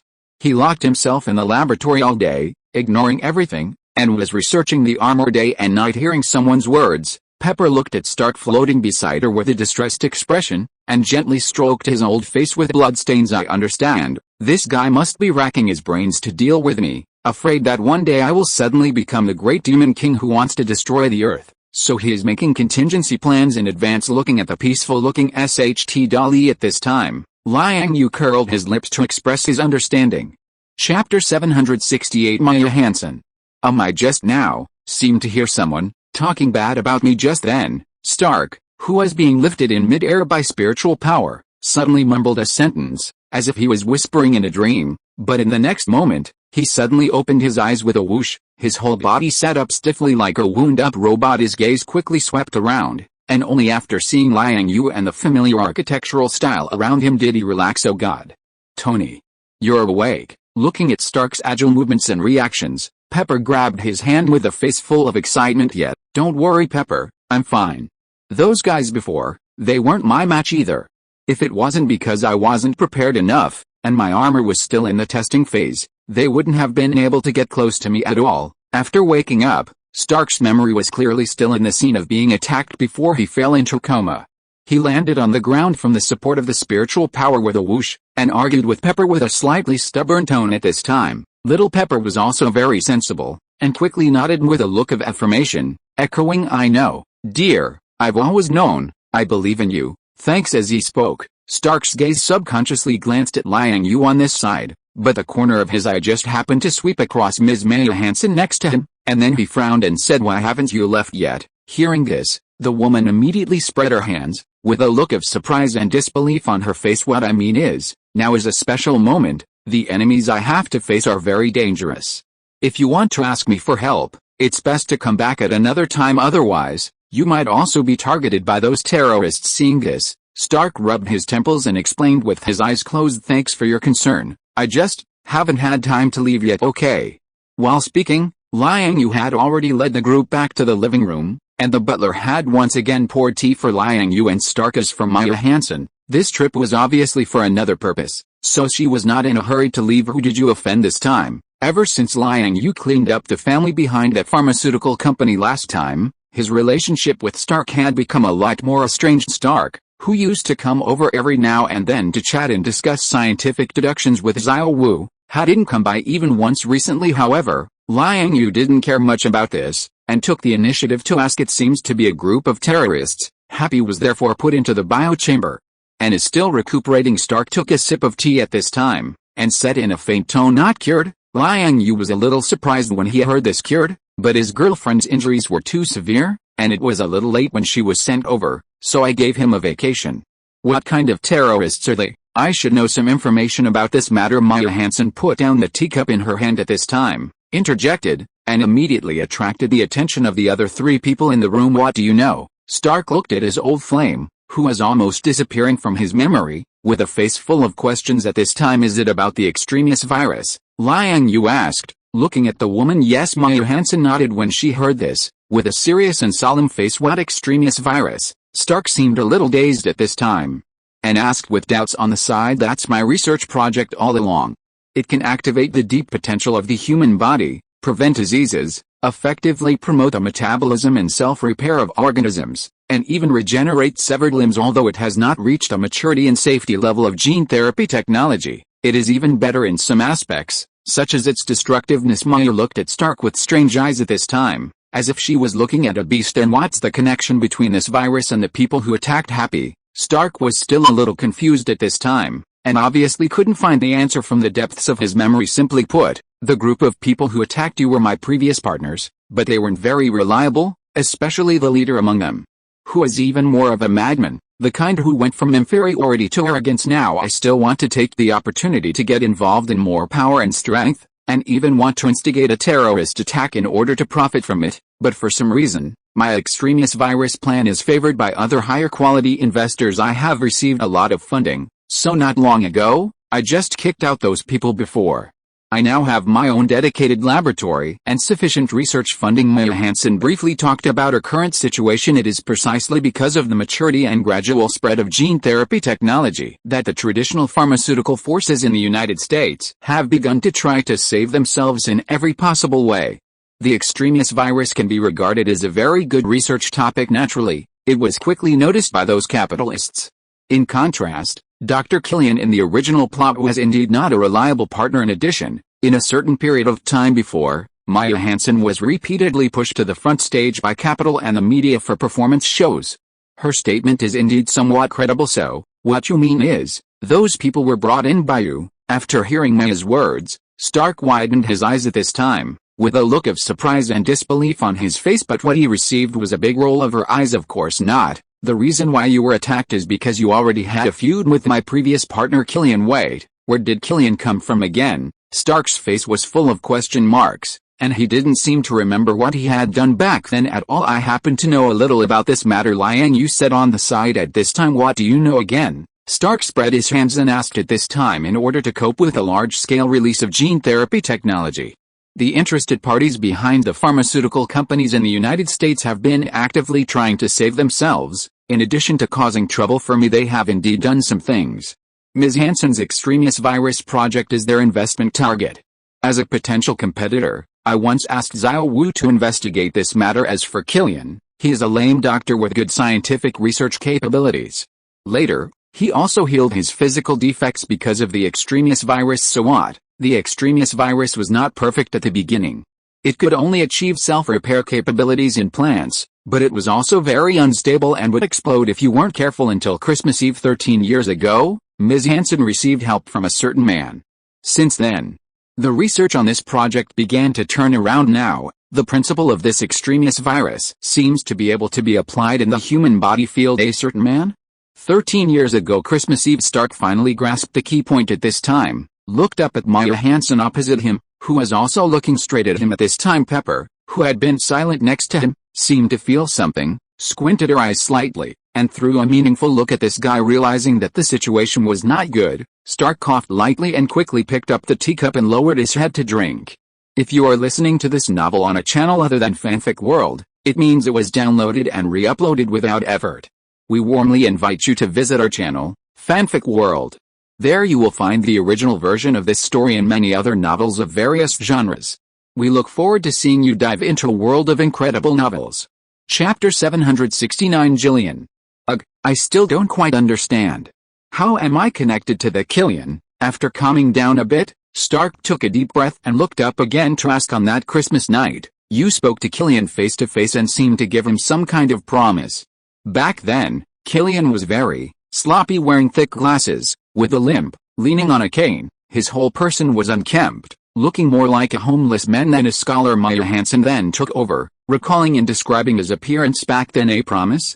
Really? Did you hear it yourself at the time? No, but this matter was a big blow to Killian. He said that you were very interested in his project and wanted to meet him on the rooftop in an hour. As a result, he stood on the rooftop all night that night, facing the cold wind and snowflakes. Despair filled his heart, and he mentioned it to me more than once that night. He almost jumped directly from the rooftop.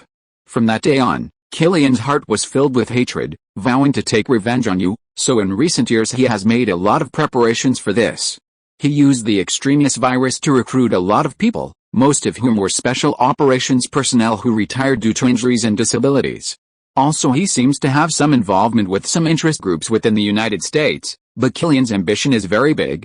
Revenge on you is only part of his plan. Besides that, there seem to be some other actions, but I had already parted ways with him at that time and didn't know what he was going to do next. You say that, and I seem to have a bit of an impression.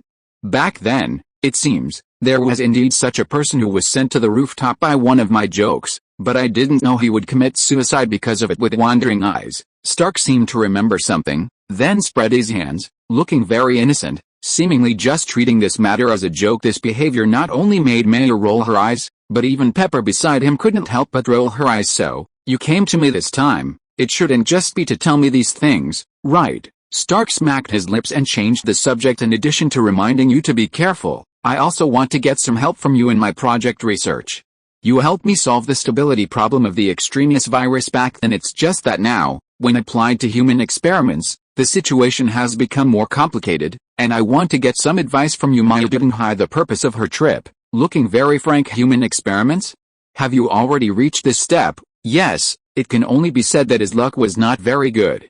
Just a few days after the injection, rumors about gene therapy technology appeared in certain circles. Compared to the risks of the extremis virus, this technology is stable and mature, which made many of them feel a little regretful, but they obviously have no way out. You kicked these dangerous elements out of the cooperation list. Aren't you afraid of being retaliated against? Pepper asked at this time, but her suspicion was also reasonable. After all, according to Maya, these people have no way out, and losing your technical research support is equivalent to cutting off hope. I gave them some promises, promising that once the virus research is mature, I will help them stabilize their conditions. Besides that, I don't want to have any involvement with these people anymore. Maya seemed very helpless when she said this. The extremis virus is a project she has been researching for more than 10 years.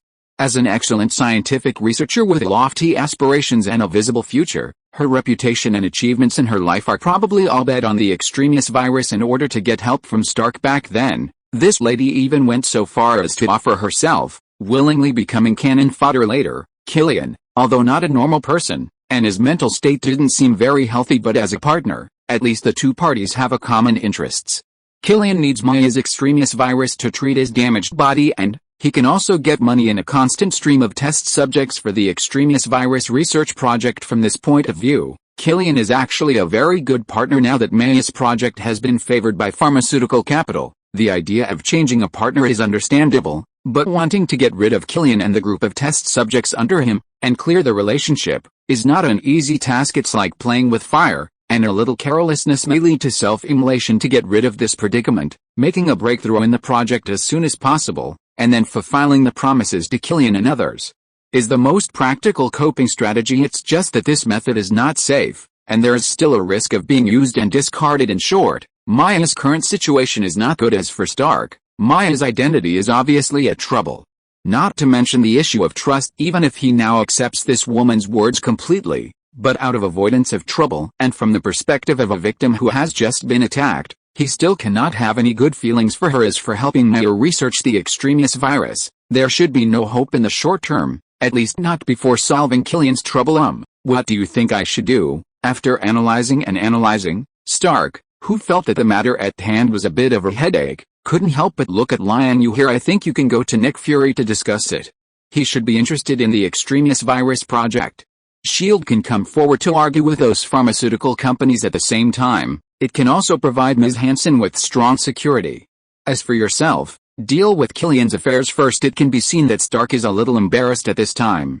If possible, he probably doesn't want to cause himself trouble, but now that Maya has come to his door, seeking help, if he doesn't care, Killian probably won't let her go. The problem is that Stark is a little confused now, and he himself is not sure whether to believe Maya. But if he directly lets go, it would be a little heartless to personally push a lady who was once intimate with him into the abyss. Stark probably can't do it anymore. Therefore, Liang Yue's suggestion that he seek help from Nick Fury and SHIELD, which helped him solve the current predicament in one fell swoop, was indeed very pertinent. Immediately, Stark got up, holding the tea, and ran to the side to call the bald-headed director. As for Liang Yue himself, it is even more impossible for him to give Maya any help. After all, the extremis virus project is, in the final analysis, still a counterattack against him by the local forces in the United States, helping competitors to improve the process to beat themselves. He would definitely not get involved in this kind of thing unless there was something wrong with his brain. This is already the most friendly attitude that Liang Yue can hold. As for getting involved in the research project of the extremis virus, to be honest, Liang Yue has never been very fond of this method of becoming stronger by using modern technology. Even Killian, the ultimate villain in Iron Man 3, who has good self-healing abilities, heat, fire breathing, and other methods, is still a weakling in front of him. Liang Yue is even too lazy to help Stark deal with Killian. Chapter 770 Photon Force Rays. Is there anything I can help you with? After Stark finished his phone call and returned to the living room, Liang Yue asked him, I need a workshop to repair the Iron Man armor. Also, it's been a while since I've been here, and I don't know what new technological breakthrough Xiao Wu has made. Stark had just been robbed, and although he had quickly recovered to his peak condition under the nourishment of Mu Lingley, his armor was still severely damaged and was still an experimental prototype. As the globally renowned Iron Man, the armor is Stark's true body, and now he naturally needs to update his equipment and prepare enough combat weaponry soon. The three of them, led by Liang Yue, arrived at the castle's underground laboratory, not forgetting to call Betty, who is on her break, to accompany them. Speaking of which, Betty hasn't left the house since joining the Liang family. Well, it's somewhat of an escape from reality, but it also fits her personality as a professional scholar. After all, not everyone is Tony Stark, who can play with Iron Man armor while remotely controlling the company, maintaining his business empire, and striving to be a socialite. Research requires hard work, and sometimes it's normal to immerse oneself in research for months without caring about anything else. Currently, Betty has resigned from her position as the director of the military's gene therapy sanatorium and is staying in the Stronghold world,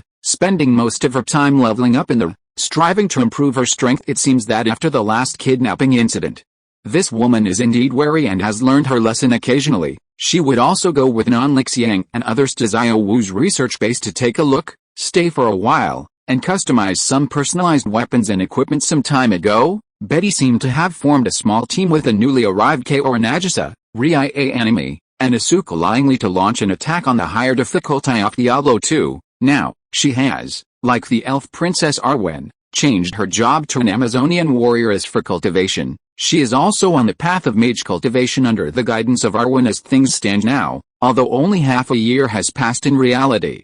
Betty at that time is already completely different from what she is now after a few months of separation. Her original gentle temperament, which only belonged to scholars, has changed drastically with the blessing of the magic path. The whole person is more intelligent and mysterious, but the possession of the Amazon professional system has also brought her some changes in terms of wildness and bravery. The reunion with Pepper at this time naturally aroused the curiosity and attention of this good friend. After a while, the two of them took the afternoon tea brought by the butler and ran to the side to whisper on the other side. Stark and Maya were more interested in the underground laboratory in front of them, especially Maya Hansen. This lady seemed to be visiting Liang Yue's house for the first time, and she was very curious about everything in this underground laboratory. Soon, under the leadership of Xiao Wu, she began to visit this vast black technology research basis for Stark. He was busy asking the intelligent Xiao Wu about recent technological progress. The matter of repairing the Iron Man armor is not a problem.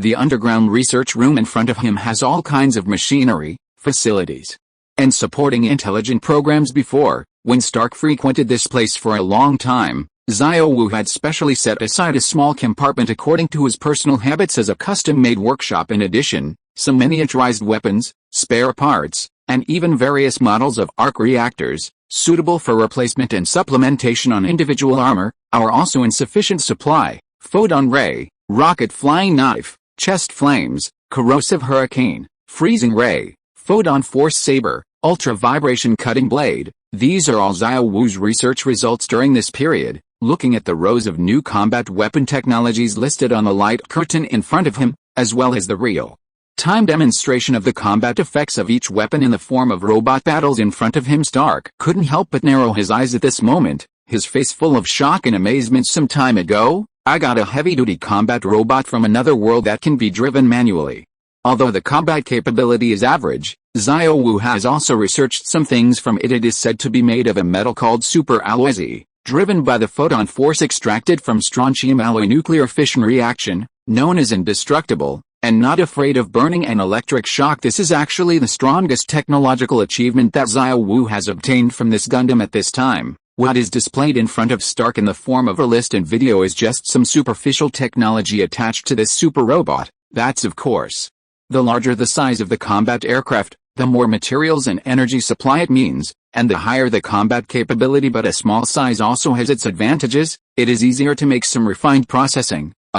Unfortunately, the time is a bit tight this time. Preliminary judgment among these technologies, probably only the freezing ray, the ultra vibration cutting knife, and the light energy sword can be equipped. While speaking, Stark subconsciously put his hands together and rubbed them quickly, looking at the screen in front of him with eagerness in his eyes, and continued, Xiao Wu, how long will it take to miniaturize the 3 new technologies I said and equip them on my armor? It is estimated that it will take about 5 hours. Not bad. Also help me repair and maintain my armor, and it is best to strengthen the surface armor. The estimated time needs to be increased by 45 minutes. Then let's start. Light energy sword, ultra vibration cutting knife. Do you want to engage in close combat? Looking at Stark next to him with an excited face, Liang Yue asked in surprise. It's your understanding that is wrong. Light energy sword, ultra vibration cutting knife. These things don't necessarily have to be held in your hand. Shoulders, back, chest, etc. are all fine. Once I encounter a situation where I need to break through, I can completely regard myself as a flying bullet, charging into battle, rampaging. Of course, the premise is that the armor on my body must be hard enough. Also, the guests are visiting. Just as Stark was about to enter a frenzy state and explain the ideas in his mind to him, Xiao Wu's prompt sounded again. The next moment, a light curtain popped up. I saw a gray Quinjet plane flying over the manor, and then slowly landed on the small square in front of the castle. After a while, Black Director Nick Fury led Captain America and S.H.I.E.L.D's old good man Phil Coulson, quickly walked out of the tail of the plane, and went straight to the villa. Mr. Schneider, please bring the guests to the underground laboratory. Yes, sir. Chapter 771 War Machine. Schneider is the British butler who came with Elizabeth initially. Liang Yue thought this middle-aged gentleman was just a trained professional butler, but later learned from Elizabeth that his resume was not simple. He seemed to have served in a British intelligence agency and retired due to injuries. After an internal transfer, Elizabeth recruited him. After arriving at Liang Yue's house, He was arranged to undergo gene therapy and recovery care as an internal employee benefit. Now, all his injuries have been healed, and he has returned to his peak physical condition currently. Besides being responsible for arranging daily management and service work when Liang Yue and others are at home, fulfilling his duty as a butler, Schneider has also applied to Liang Yue for some permissions in a corner of the manor. He has set up a training base for daily restorative training and maintenance sometimes. Even the several fixed maids and servants under him are dragged over for training. Back to the main topic. A moment later, Nick Fury and the others were brought to the underground laboratory. However, seeing them arrive in such a hurry and with serious expressions, the news they brought probably wasn't good. What's wrong? Stark obviously noticed something at this time and asked with some surprise. He had called the Black Director to help solve Maya Hansen's problem. Although this matter was a bit troublesome, it seemed to be mutually beneficial for S.H.I.E.L.D. If the Extremis virus project were to mature, it would definitely be a profitable thing. We just received news that Air Force One was attacked, and the plane has crashed. It is said that many government officials were on that plane at the time. Now their lives are uncertain. The attacker was War Machine, Nick Fury said with a serious expression, his only eye revealing a bit of intimidating color. Intentionally or unintentionally, he seemed to glance at Liang Yue, but unfortunately, the director's aura was not enough in front of him and did not elicit any feedback. Impossible. Rode wouldn't do such a thing. Stark immediately denied it without hesitation. Upon hearing this, as his close friend, he knew Colonel Rode's temperament very well. Betraying his country and attacking American officials was definitely not something he would do. I also want to believe this isn't true, but according to survivors, someone wearing War Machine armor was indeed cleaning up the crew inside Air Force One at the time. Afterward, only a few people managed to parachute to safety. Many high-level officials and the president's staff died in the crash. Nick Fury still looked solemn at this time. This emotion quickly infected everyone, and even the faces of Betty and Pepper, who were originally joking, became serious. War Machine is a general-purpose armor. Maybe someone stole Rode's armor and did these things. In short, I don't believe he would betray his country. Stark still insisted on his opinion, and Captain America next to him seemed to agree with his statement, nodding. From what I know of Colonel Rode, he is indeed not that kind of person. Are there any other clues? Stark pursed his lips and continued to ask. Not yet. The military is actually responsible for investigating this matter. I only just received the news on the way here. Nick Fury shook his head upon hearing this. Liang Yue's first reaction was that the Black Director in front of him was out of his mind.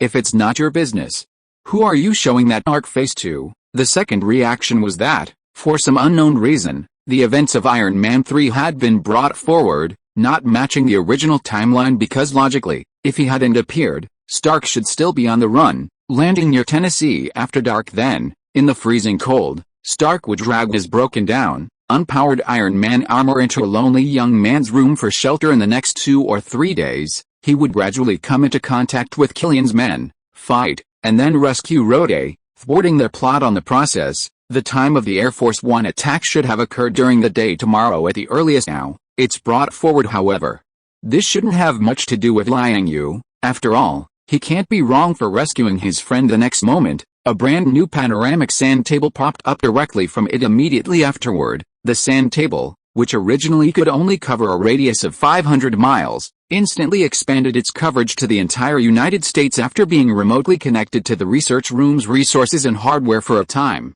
Various complex clouds, terrains, mountains, lakes, vegetation, animals, birds, cities, airplanes, people densely appeared on it. Xiao, help me filter out those invalid civilian targets. Only show units with combat capabilities, especially those that can fly in the air. The location of the Air Force One attack was probably near Tucson, Arizona.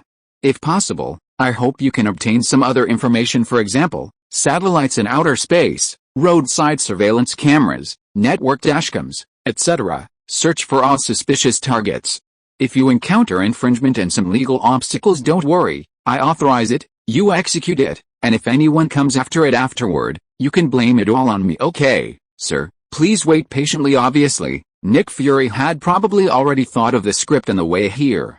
At this time, he propped his hands on the table, his only eye overlooking the rapidly changing sand table in front of him. His expression revealed seriousness, but it's unknown what he was thinking in his heart. Captain America, Stark, Betty, Pepper, and others were also watching nearby. On the other side, Maya Hansen had also come to the studio in front of her under Xiao's guidance.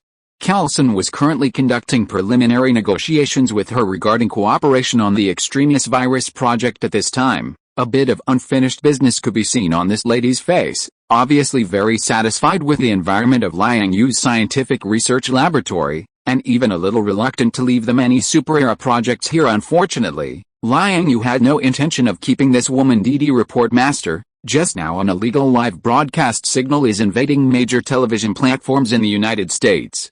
The behavior is very suspicious. Do you want to access and track it? Bring the signal in and take a look. Chapter 772 Mandarin. The next moment, as Liang Yue's voice fell, a classic 7-color vertical bar screen suddenly appeared, with a pattern of 10 interconnected rings in the middle. Each ring was inscribed with strange characters, and 2 crossed scimitars were in the center. Anyone with a little knowledge of international organizations should know that this is the logo of the infamous 10 Rings Gang, representing a far-reaching transnational force. Nick Fury certainly knew the secrets behind this, so his face immediately became very solemn. The others probably had also heard of this organization, especially Stark, who was kidnapped in the Middle East and had a battery embedded in his chest. This was the result of a conspiracy between this transnational criminal organization and his uncle Obadiah. Therefore, Stark was particularly concerned at this time, with a hint of displeasure in his expression. After a moment, the static image disappeared, and a pre-recorded execution video appeared. In the video, a person with a bun, sunglasses, and strange clothes was walking with his hands behind his back in front of a row of kneeling hostages. This person walked calmly, with no expression on his face, surrounded by cheering crowds. As the background music played, he slowly left the aisle in the crowd. Several Middle Eastern men holding AKs immediately raised their guns and fired a burst, and a row of hostages were immediately covered in blood, collapsing on the ground in disarray. Then, the scene changed, and a set of old black and white images appeared on the television, alternating with old American photos. A magnetic voice began to narrate, "America, get ready for another lesson." In 1864, in the Sand Creek area of Colorado, the American Army took advantage of the Cheyenne warriors going out hunting and massacred the remaining women, children, and elderly, and occupied their land. 39 hours ago, the American airbase at Ali al-Salem in Kuwait was attacked. I did it in a strange army church. It was filled with women and children.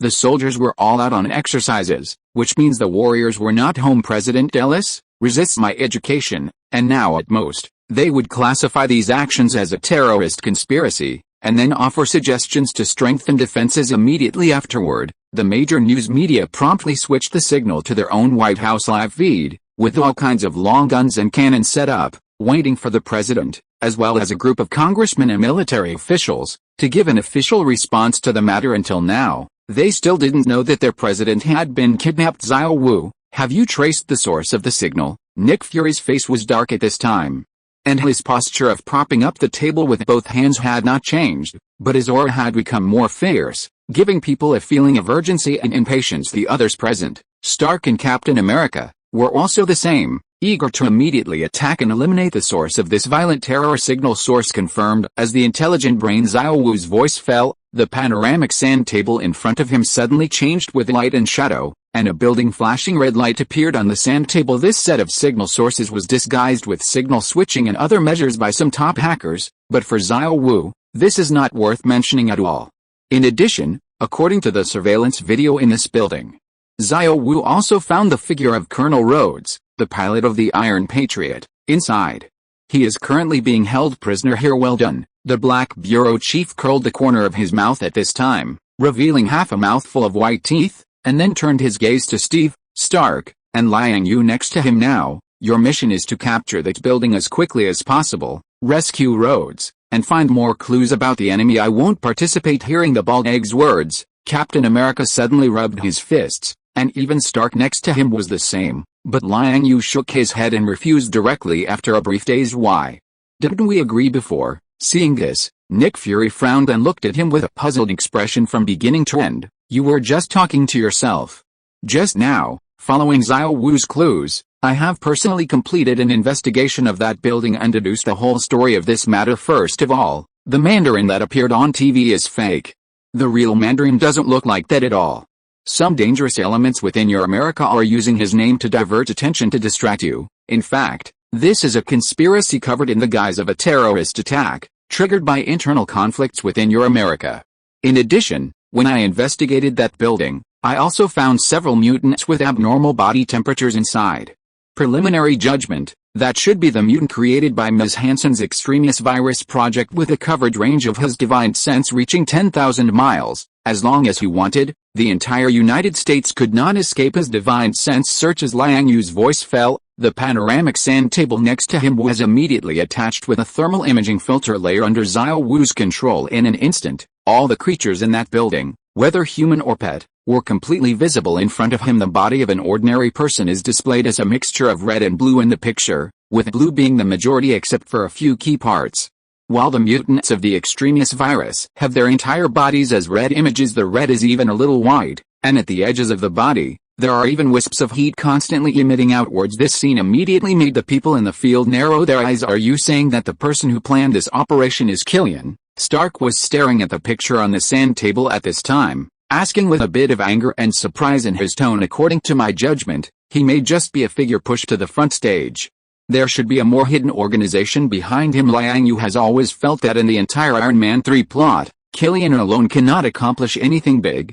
His actions should all be following the process of a certain script. He himself is just a performer pushed to the front stage by some people. Why? Nick Fury continued to ask from the side at this time. They kidnapped the President of the United States for more than just fun.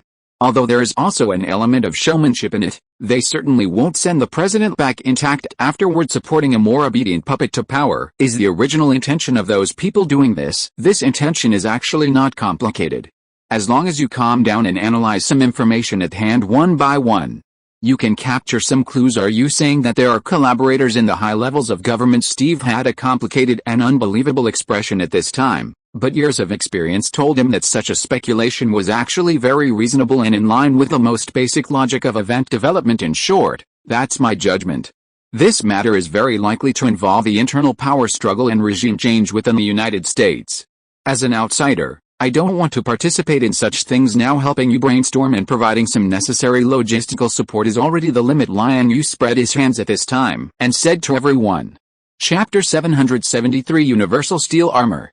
After listening to Liang Yue's words, the scene fell into silence. Steve silently walked to the table and began to seriously observe the building models on the panoramic sand table. Stark looked to the side, where the Iron Man armor was being assembled and upgraded in an orderly and rapid manner under Xiao Wu's operation. After clicking his tongue, he asked, speaking of which, do you have anything here, similar to the Iron Man armor, that I can borrow for a while? Xiao Wu, bring over a set of universal mechanical armor. Faced with Stark's request for help, Liang Yue didn't waste any words. As soon as he finished speaking, a square opening of about a meter appeared on the originally smooth and clean metal floor of the laboratory. The outermost layer was also covered with a classic thick long shirt and cloak. Mystery revealed classicism, and complexity was adorned with a kind of amazing beauty. At first glance, the overall shape was a bit like a cosplay uniform from the Assassin's Creed series. This thing is mechanical armor? Nick Fury, with one eye squinting, asked with curiosity, a strange expression on his black face, as if he was moved. Stark next to him didn't speak for the time being, because he was already stunned at this time and didn't have time to answer. Many of the people under my command weren't very strong at the beginning, so in order to ensure their safety, I asked Xiao Wu to design this universal mechanical armor. This armor looks like a mix of metal and leather, but in fact it's just the external manifestation of different metal alloys. Thanks to the gift of the gravity wave skateboard before, this armor also has a deformation function. In addition to basic functions such as good defense, flight, and intelligent assistance, it can also autonomously change its shape and color according to the wearer's needs. Choose to match different weapons, carry out various personalized modifications, and so on. As he spoke, shelves suddenly rose up on the edge of the studio's walls, displaying all kinds of cold weapons, firearms, ammunition, and functional accessories, categorized and arranged. Stark couldn't help but walk towards the retro armor. The glass window fell automatically, and the armor slowly walked out of it. Then, Stark turned around, his back facing the armor, and the armor split in the middle, quickly merging into one with him under everyone's gaze. Oh, wow, this feeling is amazing. It's like the whole person is really integrated with this armor. All my senses and physical functions have been extended with the help of this armor. This is nerve conduction, brainwave connection technology. In addition to being pleasantly surprised, Stark quickly felt the mystery of it, and then asked with a face full of surprise. Before Liang Yue could reply, Stark began to personally test the performance of this mechanical armor in the laboratory in front of him. The tables, chairs, utensils, robotic arms, modification tools, etc. originally placed in the room all became obstacles in his eyes at this time. Stark seemed to have turned into a flexible monkey, constantly jumping up and down, turning left and right, climbing, absorbing, hanging upside down, somersaulting. The speed, bounce, and flexibility that originally belonged to normal people were obviously enhanced several times under the amplification of this armor. It's not like lightning fast or swift as the wind, but his current performance was like a martial arts master who had practiced for many years, so agile that he didn't seem like a normal person. Occasionally, Stark would also turn on the flight mode, skillfully completing actions such as leaping, hovering, and maneuvering with the thrusters under his feet and palms, whether it was up, down, left, right, hovering, extreme retreat, or sudden advance. The movements were much more flexible and stable than his own Iron Man armor during the process. Although some bumps were inevitable, the overall performance was very bright. He stopped with a face full of excitement after playing for a full 6 or 7 minutes. Then he stopped in place and carefully selected the style and color scheme of the armor. The function of this armor is not that exaggerated. It only achieves a resonance effect to a certain extent through external auxiliary functions and nerve connection methods with hardware, improving the wearer's state. Even at maximum power, it still cannot exceed the physiological limits of humans. However, with the appropriate modern equipment and tools, it is indeed stronger than ordinary armor. In my team, this is roughly equivalent to Novus-level protective suit. As long as the disciples are on the right track, they will no longer rely on it to fight. Feeling the gazes of Director Black, Captain America, Coulson, and others around him, Liang Yue explained to them. After speaking, he didn't forget to glance at Betty on the side. Even Betty doesn't use it much now. Really? I think this armor is great, very great. And you can't use the standards of superhumans to measure ordinary people. Just imagine, if S.H.I.E.L.D. could have a team of people wearing this armor. Not much, just a special operations team of 12 or 13 people, working closely together, could largely guarantee an overwhelming advantage against those super criminals. As he spoke, Nick Fury's gaze turned to the red and gold suit of armor that Stark had once again transformed into, his eyebrows slightly raised, and he continued, I think you should seriously consider the rental service of this armor. Otherwise it would be a pity. Didn't you say that you would provide logistical support for our team members? Then at least in this operation, you can let the captain wear it and try it out first. Trying it on is fine, but it has to be returned after coming back. Looking at the hard-boiled egg next to him, Liang Yue replied speechlessly as his voice fell. A glass cabin rose up again on the floor, and a silver-white armor of the same style appeared there. Seeing this, Steve turned his head to look at Nick Fury, and the two exchanged a tacit look. Then, the captain walked over. Steve, wearing the armor, wasn't as jumpy as Stark. After adapting slightly, and changing the color of the armor to the star-striped flag combination, he walked to the shelf next to him and selected the weapons he needed. In addition to his usual love shield, he simply chose a few guns and multifunctional grenades. Unlike a certain nouveau riche, it was clearly just a simple raid, but he chose a dozen weapons, such as laser cannons, miniature missiles, external electromagnetic cannons, energy light shields, light swords, freezing bombs, and so on. If all these weapons were used once, it is estimated that the building would be directly turned into ruins soon. After about 5 more minutes the two finished loading their ammunition. And Liang Yue raised his hand, and a space door suddenly appeared in front of him. On the other side of the passage was a lush tree and a 2-meter-high, somewhat dilapidated white wall. At this time, the sky outside had gradually darkened, and the lights around the building had already lit up. But they seemed a bit dim and the light was insufficient. Stark and Steve looked at each other, and then directly stepped over. Chapter 774 Hydra emerges. After the two figures disappeared into the night, Liang Yue waved his hand, and the space gate vanished accordingly.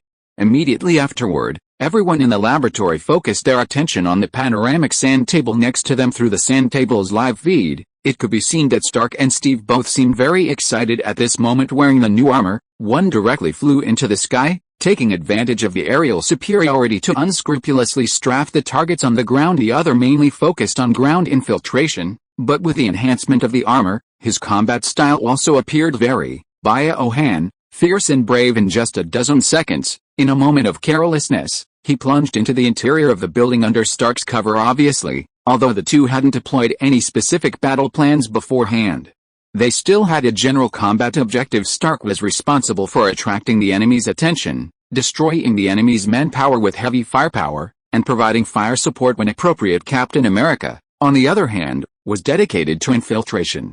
Gathering intelligence was secondary. The key was to rescue Rode before the official action. Steve had already seen the architectural map of this place and the general distribution of enemies on the panoramic sand table, so he naturally knew the location of Rode's confinement. This was simply too easy for a veteran who had participated in World War II, had enough combat experience, now wore impenetrable armor, and had plenty of firepower in his hands. Clear goals, significant advantages even if they encountered a few mutated individuals transformed by the extraneous virus in the process. They were powerless to resist in front of such a captain. A few high explosive grenades and a burst of fragmentation bullets were enough to turn these modifiers, whose physical condition was originally very unstable, into human bombs in about half a minute. Steve broke through the entire rescue passage and rescued Rode from confinement. Afterward, the two worked together to return via another path. The two military professionals with outstanding skills once again carried out interspersed annihilation of the enemy from the rear. About a minute later, they successfully reunited with Stark outside. Then, under Rode's guidance, the three successfully found the Mandarin, who was hiding in a separate room in this building at this time. Liang Yue also opened the space gate beside them at the right time, and Stark, Steve, and Rode escorted the prisoner back to the scientific research laboratory under the castle. Not to mention how Nick Fury, the professional king of agents, would interrogate this fake Mandarin anyway. Even in the original story, this neurotic professional actor, who had also undergone plastic surgery, was not loyal and tight-lipped. Before any means were used, he took the initiative to reveal everything. Interrogating such a person should not be too difficult for Nick Fury. After providing the Black Director with a quiet room, Liang Yue stopped paying attention. Turning around, Stark and Steve, who had just finished their 3-minute trial period, had already walked out of the general-purpose Iron Man armor. From their faces, Liang Yue saw a bit of lingering aftertaste at this time. The two were commenting on the two suits of armor together with Rode, who was holding snacks and hot drinks to replenish his energy. It seemed that they were very satisfied with this thing. Hey buddy, how about giving me a set of this armor? Through the practice just now, I seem to have found some new inspiration from the armor. Looking at Liang Yue, who was walking slowly, Stark, holding a cup of tea, asked him with a hopeful expression. Not for the time being. Hearing this guy's request, Liang Yue refused almost without thinking. Oh, don't be so stingy, I just want to study it a little bit. Anyway, this thing is just your family's primary armor. You don't like it yourself, do you? How about this? Just treat it as me borrowing it from you. I'll return it to you after I've researched the results. Hearing this, Stark was still a little unwilling, looking at him with a smile on his face as if something could be discussed. Not now. I once foresaw some incidents that will happen in the future in an accidental moment. You will cause some troubles because of certain things related to the armor. Before that happens, before it is resolved, I cannot lend you two good technological products. Liang Yue looked at Stark and shook his head, continuing to deny that the trouble he was talking about was naturally the Ultron crisis and the subsequent plot. The root of this crisis lies in Tony Stark's arrogance, his delusion of creating a global security system controlled by intelligent robots to control the overall situation, then use robot governance to replace human governance. Furthermore, when facing external invasion crises, this security system will also be at the forefront, attempting to solve the future survival crisis of mankind with its own strength. As a result, Stark obviously overestimated his abilities and forgot the awe of technology, the unknown, and the future as a scientific researcher. In order to prevent the situation from heading in an uncontrollable direction, Liang Yue had actually been guarding against Stark's operation a long time ago. For example, the nano-series technology, which Xianeo Xiao had been successful with from the beginning, and the photonic energy technology obtained from Super Gundam this time, had never been shown in front of Stark. I will cause trouble? Are you referring to something related to Iron Man armor? Stark was stunned when he heard this, and then the slightly playful face slowly became serious. Up to now, although Liang Yue and him have had some differences, and even conflicts, in the concept of certain things, he has never deceived him. Therefore, Stark generally attaches great importance to Liang Yue's words. This kind of thing cannot be said clearly, and don't think about avoiding anything in advance. What should come will always come. So, the armor can't be borrowed either. Yes. A few minutes later, Nick Fury walked in with a dark face, and then went straight to the holographic sand table and issued a string of instructions to Xiao Wu, give me access to the AIM Group's database. I want the names of all the people inside the organization and sensitive documents. If you encounter any legal problems, don't hesitate, hack directly into it. I'll be responsible if something happens. Understood? Sir, the Black Egg director's actions naturally quickly attracted the attention of other people present in addition to Stark, Steve, and Rhoda, even Coulson, Maya, and even Betty and Pepper, who had just returned from outside pushing fruits and refreshments. Unconsciously gathered around is this AIM group the responsible party for causing this incident. Steve looked at the constantly jumping pictures on the sand table and couldn't help but ask more than that.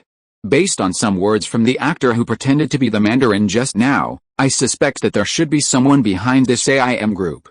Killian is just a clown performing in front of the stage. The real mastermind behind this matter may be from Hydra, or rather, this AIM group may itself be a branch of the Hydra organization. After finishing speaking, Nick Fury took out a thick encrypted phone from his coat and went aside to issue orders. So, I may have been working for Hydra all along, right? Maya Hansen said with a face full of shock and complexity at this time. As soon as she finished speaking, a series of information files and video materials that Xiao Wu had found from the AIM group appeared on the panoramic sand table in front of her. Some of them seemed to be clinical trial video records of the extremis virus in the video. Several disabled people were firmly fixed on the experimental bed by metal frames, and then the staff in white coats began to inject them with a viscous liquid flashing orange halo. After a while, varying degrees of reaction began to appear on the bodies of the people participating in the human experiment, and clusters of orange light background appeared in the subcutaneous tissue. Full of pain, trying to endure, unable to suppress the moaning sound in the process, the originally incomplete limbs also began to grow out at a speed visible to the naked eye under the catalysis of the extremis virus. But the effect of this extremis virus was obviously not stable, and different reactions would occur when applied to different individuals. Some people were more moderate under the action of the virus, trying their best to endure the orange virus spots transforming them. Some people were not so lucky, their body heat rose rapidly, like rolling magma about to erupt in the video. Two of the disabled people who participated in the experiment experienced this situation. Unable to suppress the pain on their bodies, the orange spots became more and more obvious, and they couldn't control it. In the end, with a bang sound, the screen was full of explosions. Chapter 775 AIM Group. After the video finished playing, everyone turned their gaze to Maya Hansen. So, that's why I came to Stark for help. Not every test subject succeeds. What you saw were just the worst-case scenarios when undergoing extremis virus modification. But besides those, even among those who temporarily succeed, instability can occur. They need regular and quantitative injections of reagents, otherwise, they will still explode due to loss of control. I've had enough of this endless loss. So, when those pharmaceutical capitalists approached me, I almost immediately chose to disengage from the cooperation with Killian and his people. Maya spread her hands towards the crowd, looking embarrassed, guilty, and helpless. However, before anyone else could react, the intelligent AI, Xiao Wu, brought good news again. Report, Master. Xiao Wu has just located War Machine and the kidnapped president by monitoring surveillance cameras across the United States. They are currently in a private commercial port near Miami, where a cargo ship belonging to Roxxon Oil Company is docked. In addition, the man named Killian is also present. They seem to be preparing for another live television event. They've been found? Good job, Xiao Wu. Nick Fury, holding his phone, walked over quickly. After looking at the real-time images transmitted by Xiao Wu through the holographic sandbox and confirming that the person appearing in the surveillance footage was the president himself, he turned his gaze to Liang Yue beside him. We need your support now. At the same time, Stark and Steve had tacitly merged with their armors again, leaving Rhodes standing there alone, looking at him with expectant eyes. Seeing this, Liang Yue waved his hand helplessly. The next moment, another set of Universal Iron Man armor was sent up from under the floor by Xiao. Rhodes quickly stepped forward, put on the armor, and rammed to the cargo container by the wall to select weapons. What actions will S.H.I.E.L.D. take next? Liang Yue then turned his head, looked at the Black Director, who already had a confident look on his face, and asked with some disgust now, from the beginning to the present, although Liang Yue said he would not participate in this operation, in fact, he has been contributing from start to finish. Although the people actually doing the work are Stark and Steve, and now Colonel Rhodes is added. But without his armor, weapons, ammunition, and the support of space doors anytime and anywhere, these people probably wouldn't even make it to the first scene. I said I wouldn't participate, but I'm the one doing all the work. Egghead only brought a mouth. This situation is indeed somewhat unpleasant. Of course, we will take action. In the aftermath of this incident, we will conduct an in-depth investigation of this AIM group and all organizations and individuals related to it based on relevant information. This will involve a large amount of manpower and material resources. Therefore, I hope that you can still provide us with some backup support at that time." After saying that, Nick Fury's only remaining eye cast a hopeful gaze at him. "Go find the US government. Our cooperation has expired." Saying that, Liang Yue looked back at Rode, who had already selected his equipment, and the other two who were ready to go with a thought. Another space channel instantly connected to the private port displayed on the panoramic sandbox through the space door. Liang Yue and others could even hear the sound coming from the loudspeakers on the opposite side. Seeing this, Stark and the other two didn't dare to delay anything. They immediately filed in, crouching down, and stepped through the space channel. "Don't close the door at this time." Rhodes suddenly turned his head and said this to Liang Yue. Then, the whole person suddenly leaped upwards, jumping 3 feet high, and the thrusters under his feet were activated with a whoosh sound. He crossed a distance of hundreds of meters and jumped to the side of the president, who was being hoisted into the air with a flick of his hand. A laser sword about a meter long suddenly popped out with 2 quick swipes. The 2 iron chains, one on the left and one on the right, were neatly cut through. Immediately afterward, Rhodes carried the US president, who was wearing the War Machine armor, in a princess carry, made a hairpin turn in the air, and flew back with a whoosh. Seeing this, the group of people on the dock quickly opened fire to counterattack. Bang bang bang papa. For a time, bullets flew everywhere like raindrops. Some of them, who had good marksmanship, even accurately hit Rhodes, who was flying quickly. Unfortunately, they couldn't even spark a single spark. In a few breaths, he flew back to the opposite side of the space door with the president and carefully put him down. At this time, Stark and Steve were naturally not idle. Either one flew directly into the sky, relying on the heavy firepower on his body to strafe and bomb the group of people below, and the other held a shield and led the firepower all the way, sniping the enemies one by one. "Mr. President, please stay on the other side for a while. It's very safe there. We'll send you home after we finish the battle here." After pushing the current US president into the laboratory on this side, Rhodes jumped up again, flew into the air, and joined Stark and Captain America in battle. Seeing this, Liang Yue closed the space channel and tapped the chest of the War Machine twice. The Iron Man armor, which was originally invaded and controlled by AM, suddenly opened from the chest. The president inside lost his footing and fell out directly. Nick Fury, who seemed to have been prepared for this, quickly helped him up. "Are you alright, Mr. President?" "Oh, Director Fury, it's good to see you. Where are we now?" the US president gasped a few times at this time, looking around with an excited look. "We are in a manor in northern New York, adjacent to Stark's new industrial park and Ms. Liu's gene sanatorium. I think you should have heard of this place." "Oh, so it's here. That's great. I didn't expect I could come back alive this time." "Don't worry.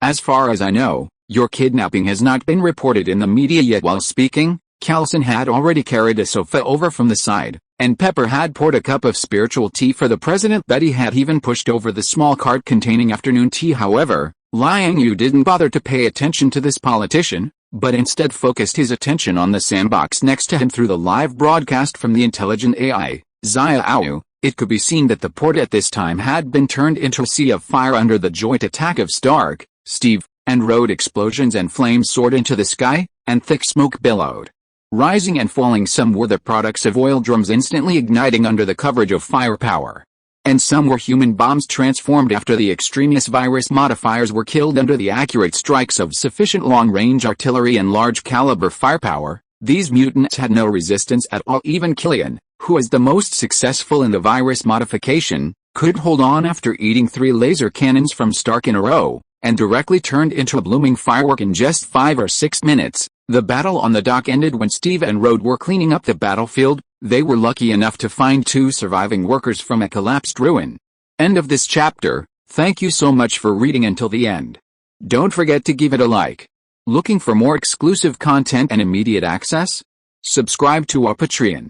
Remember, every like, subscription or donation encourages us to continue. Thank you all. See you in the next video.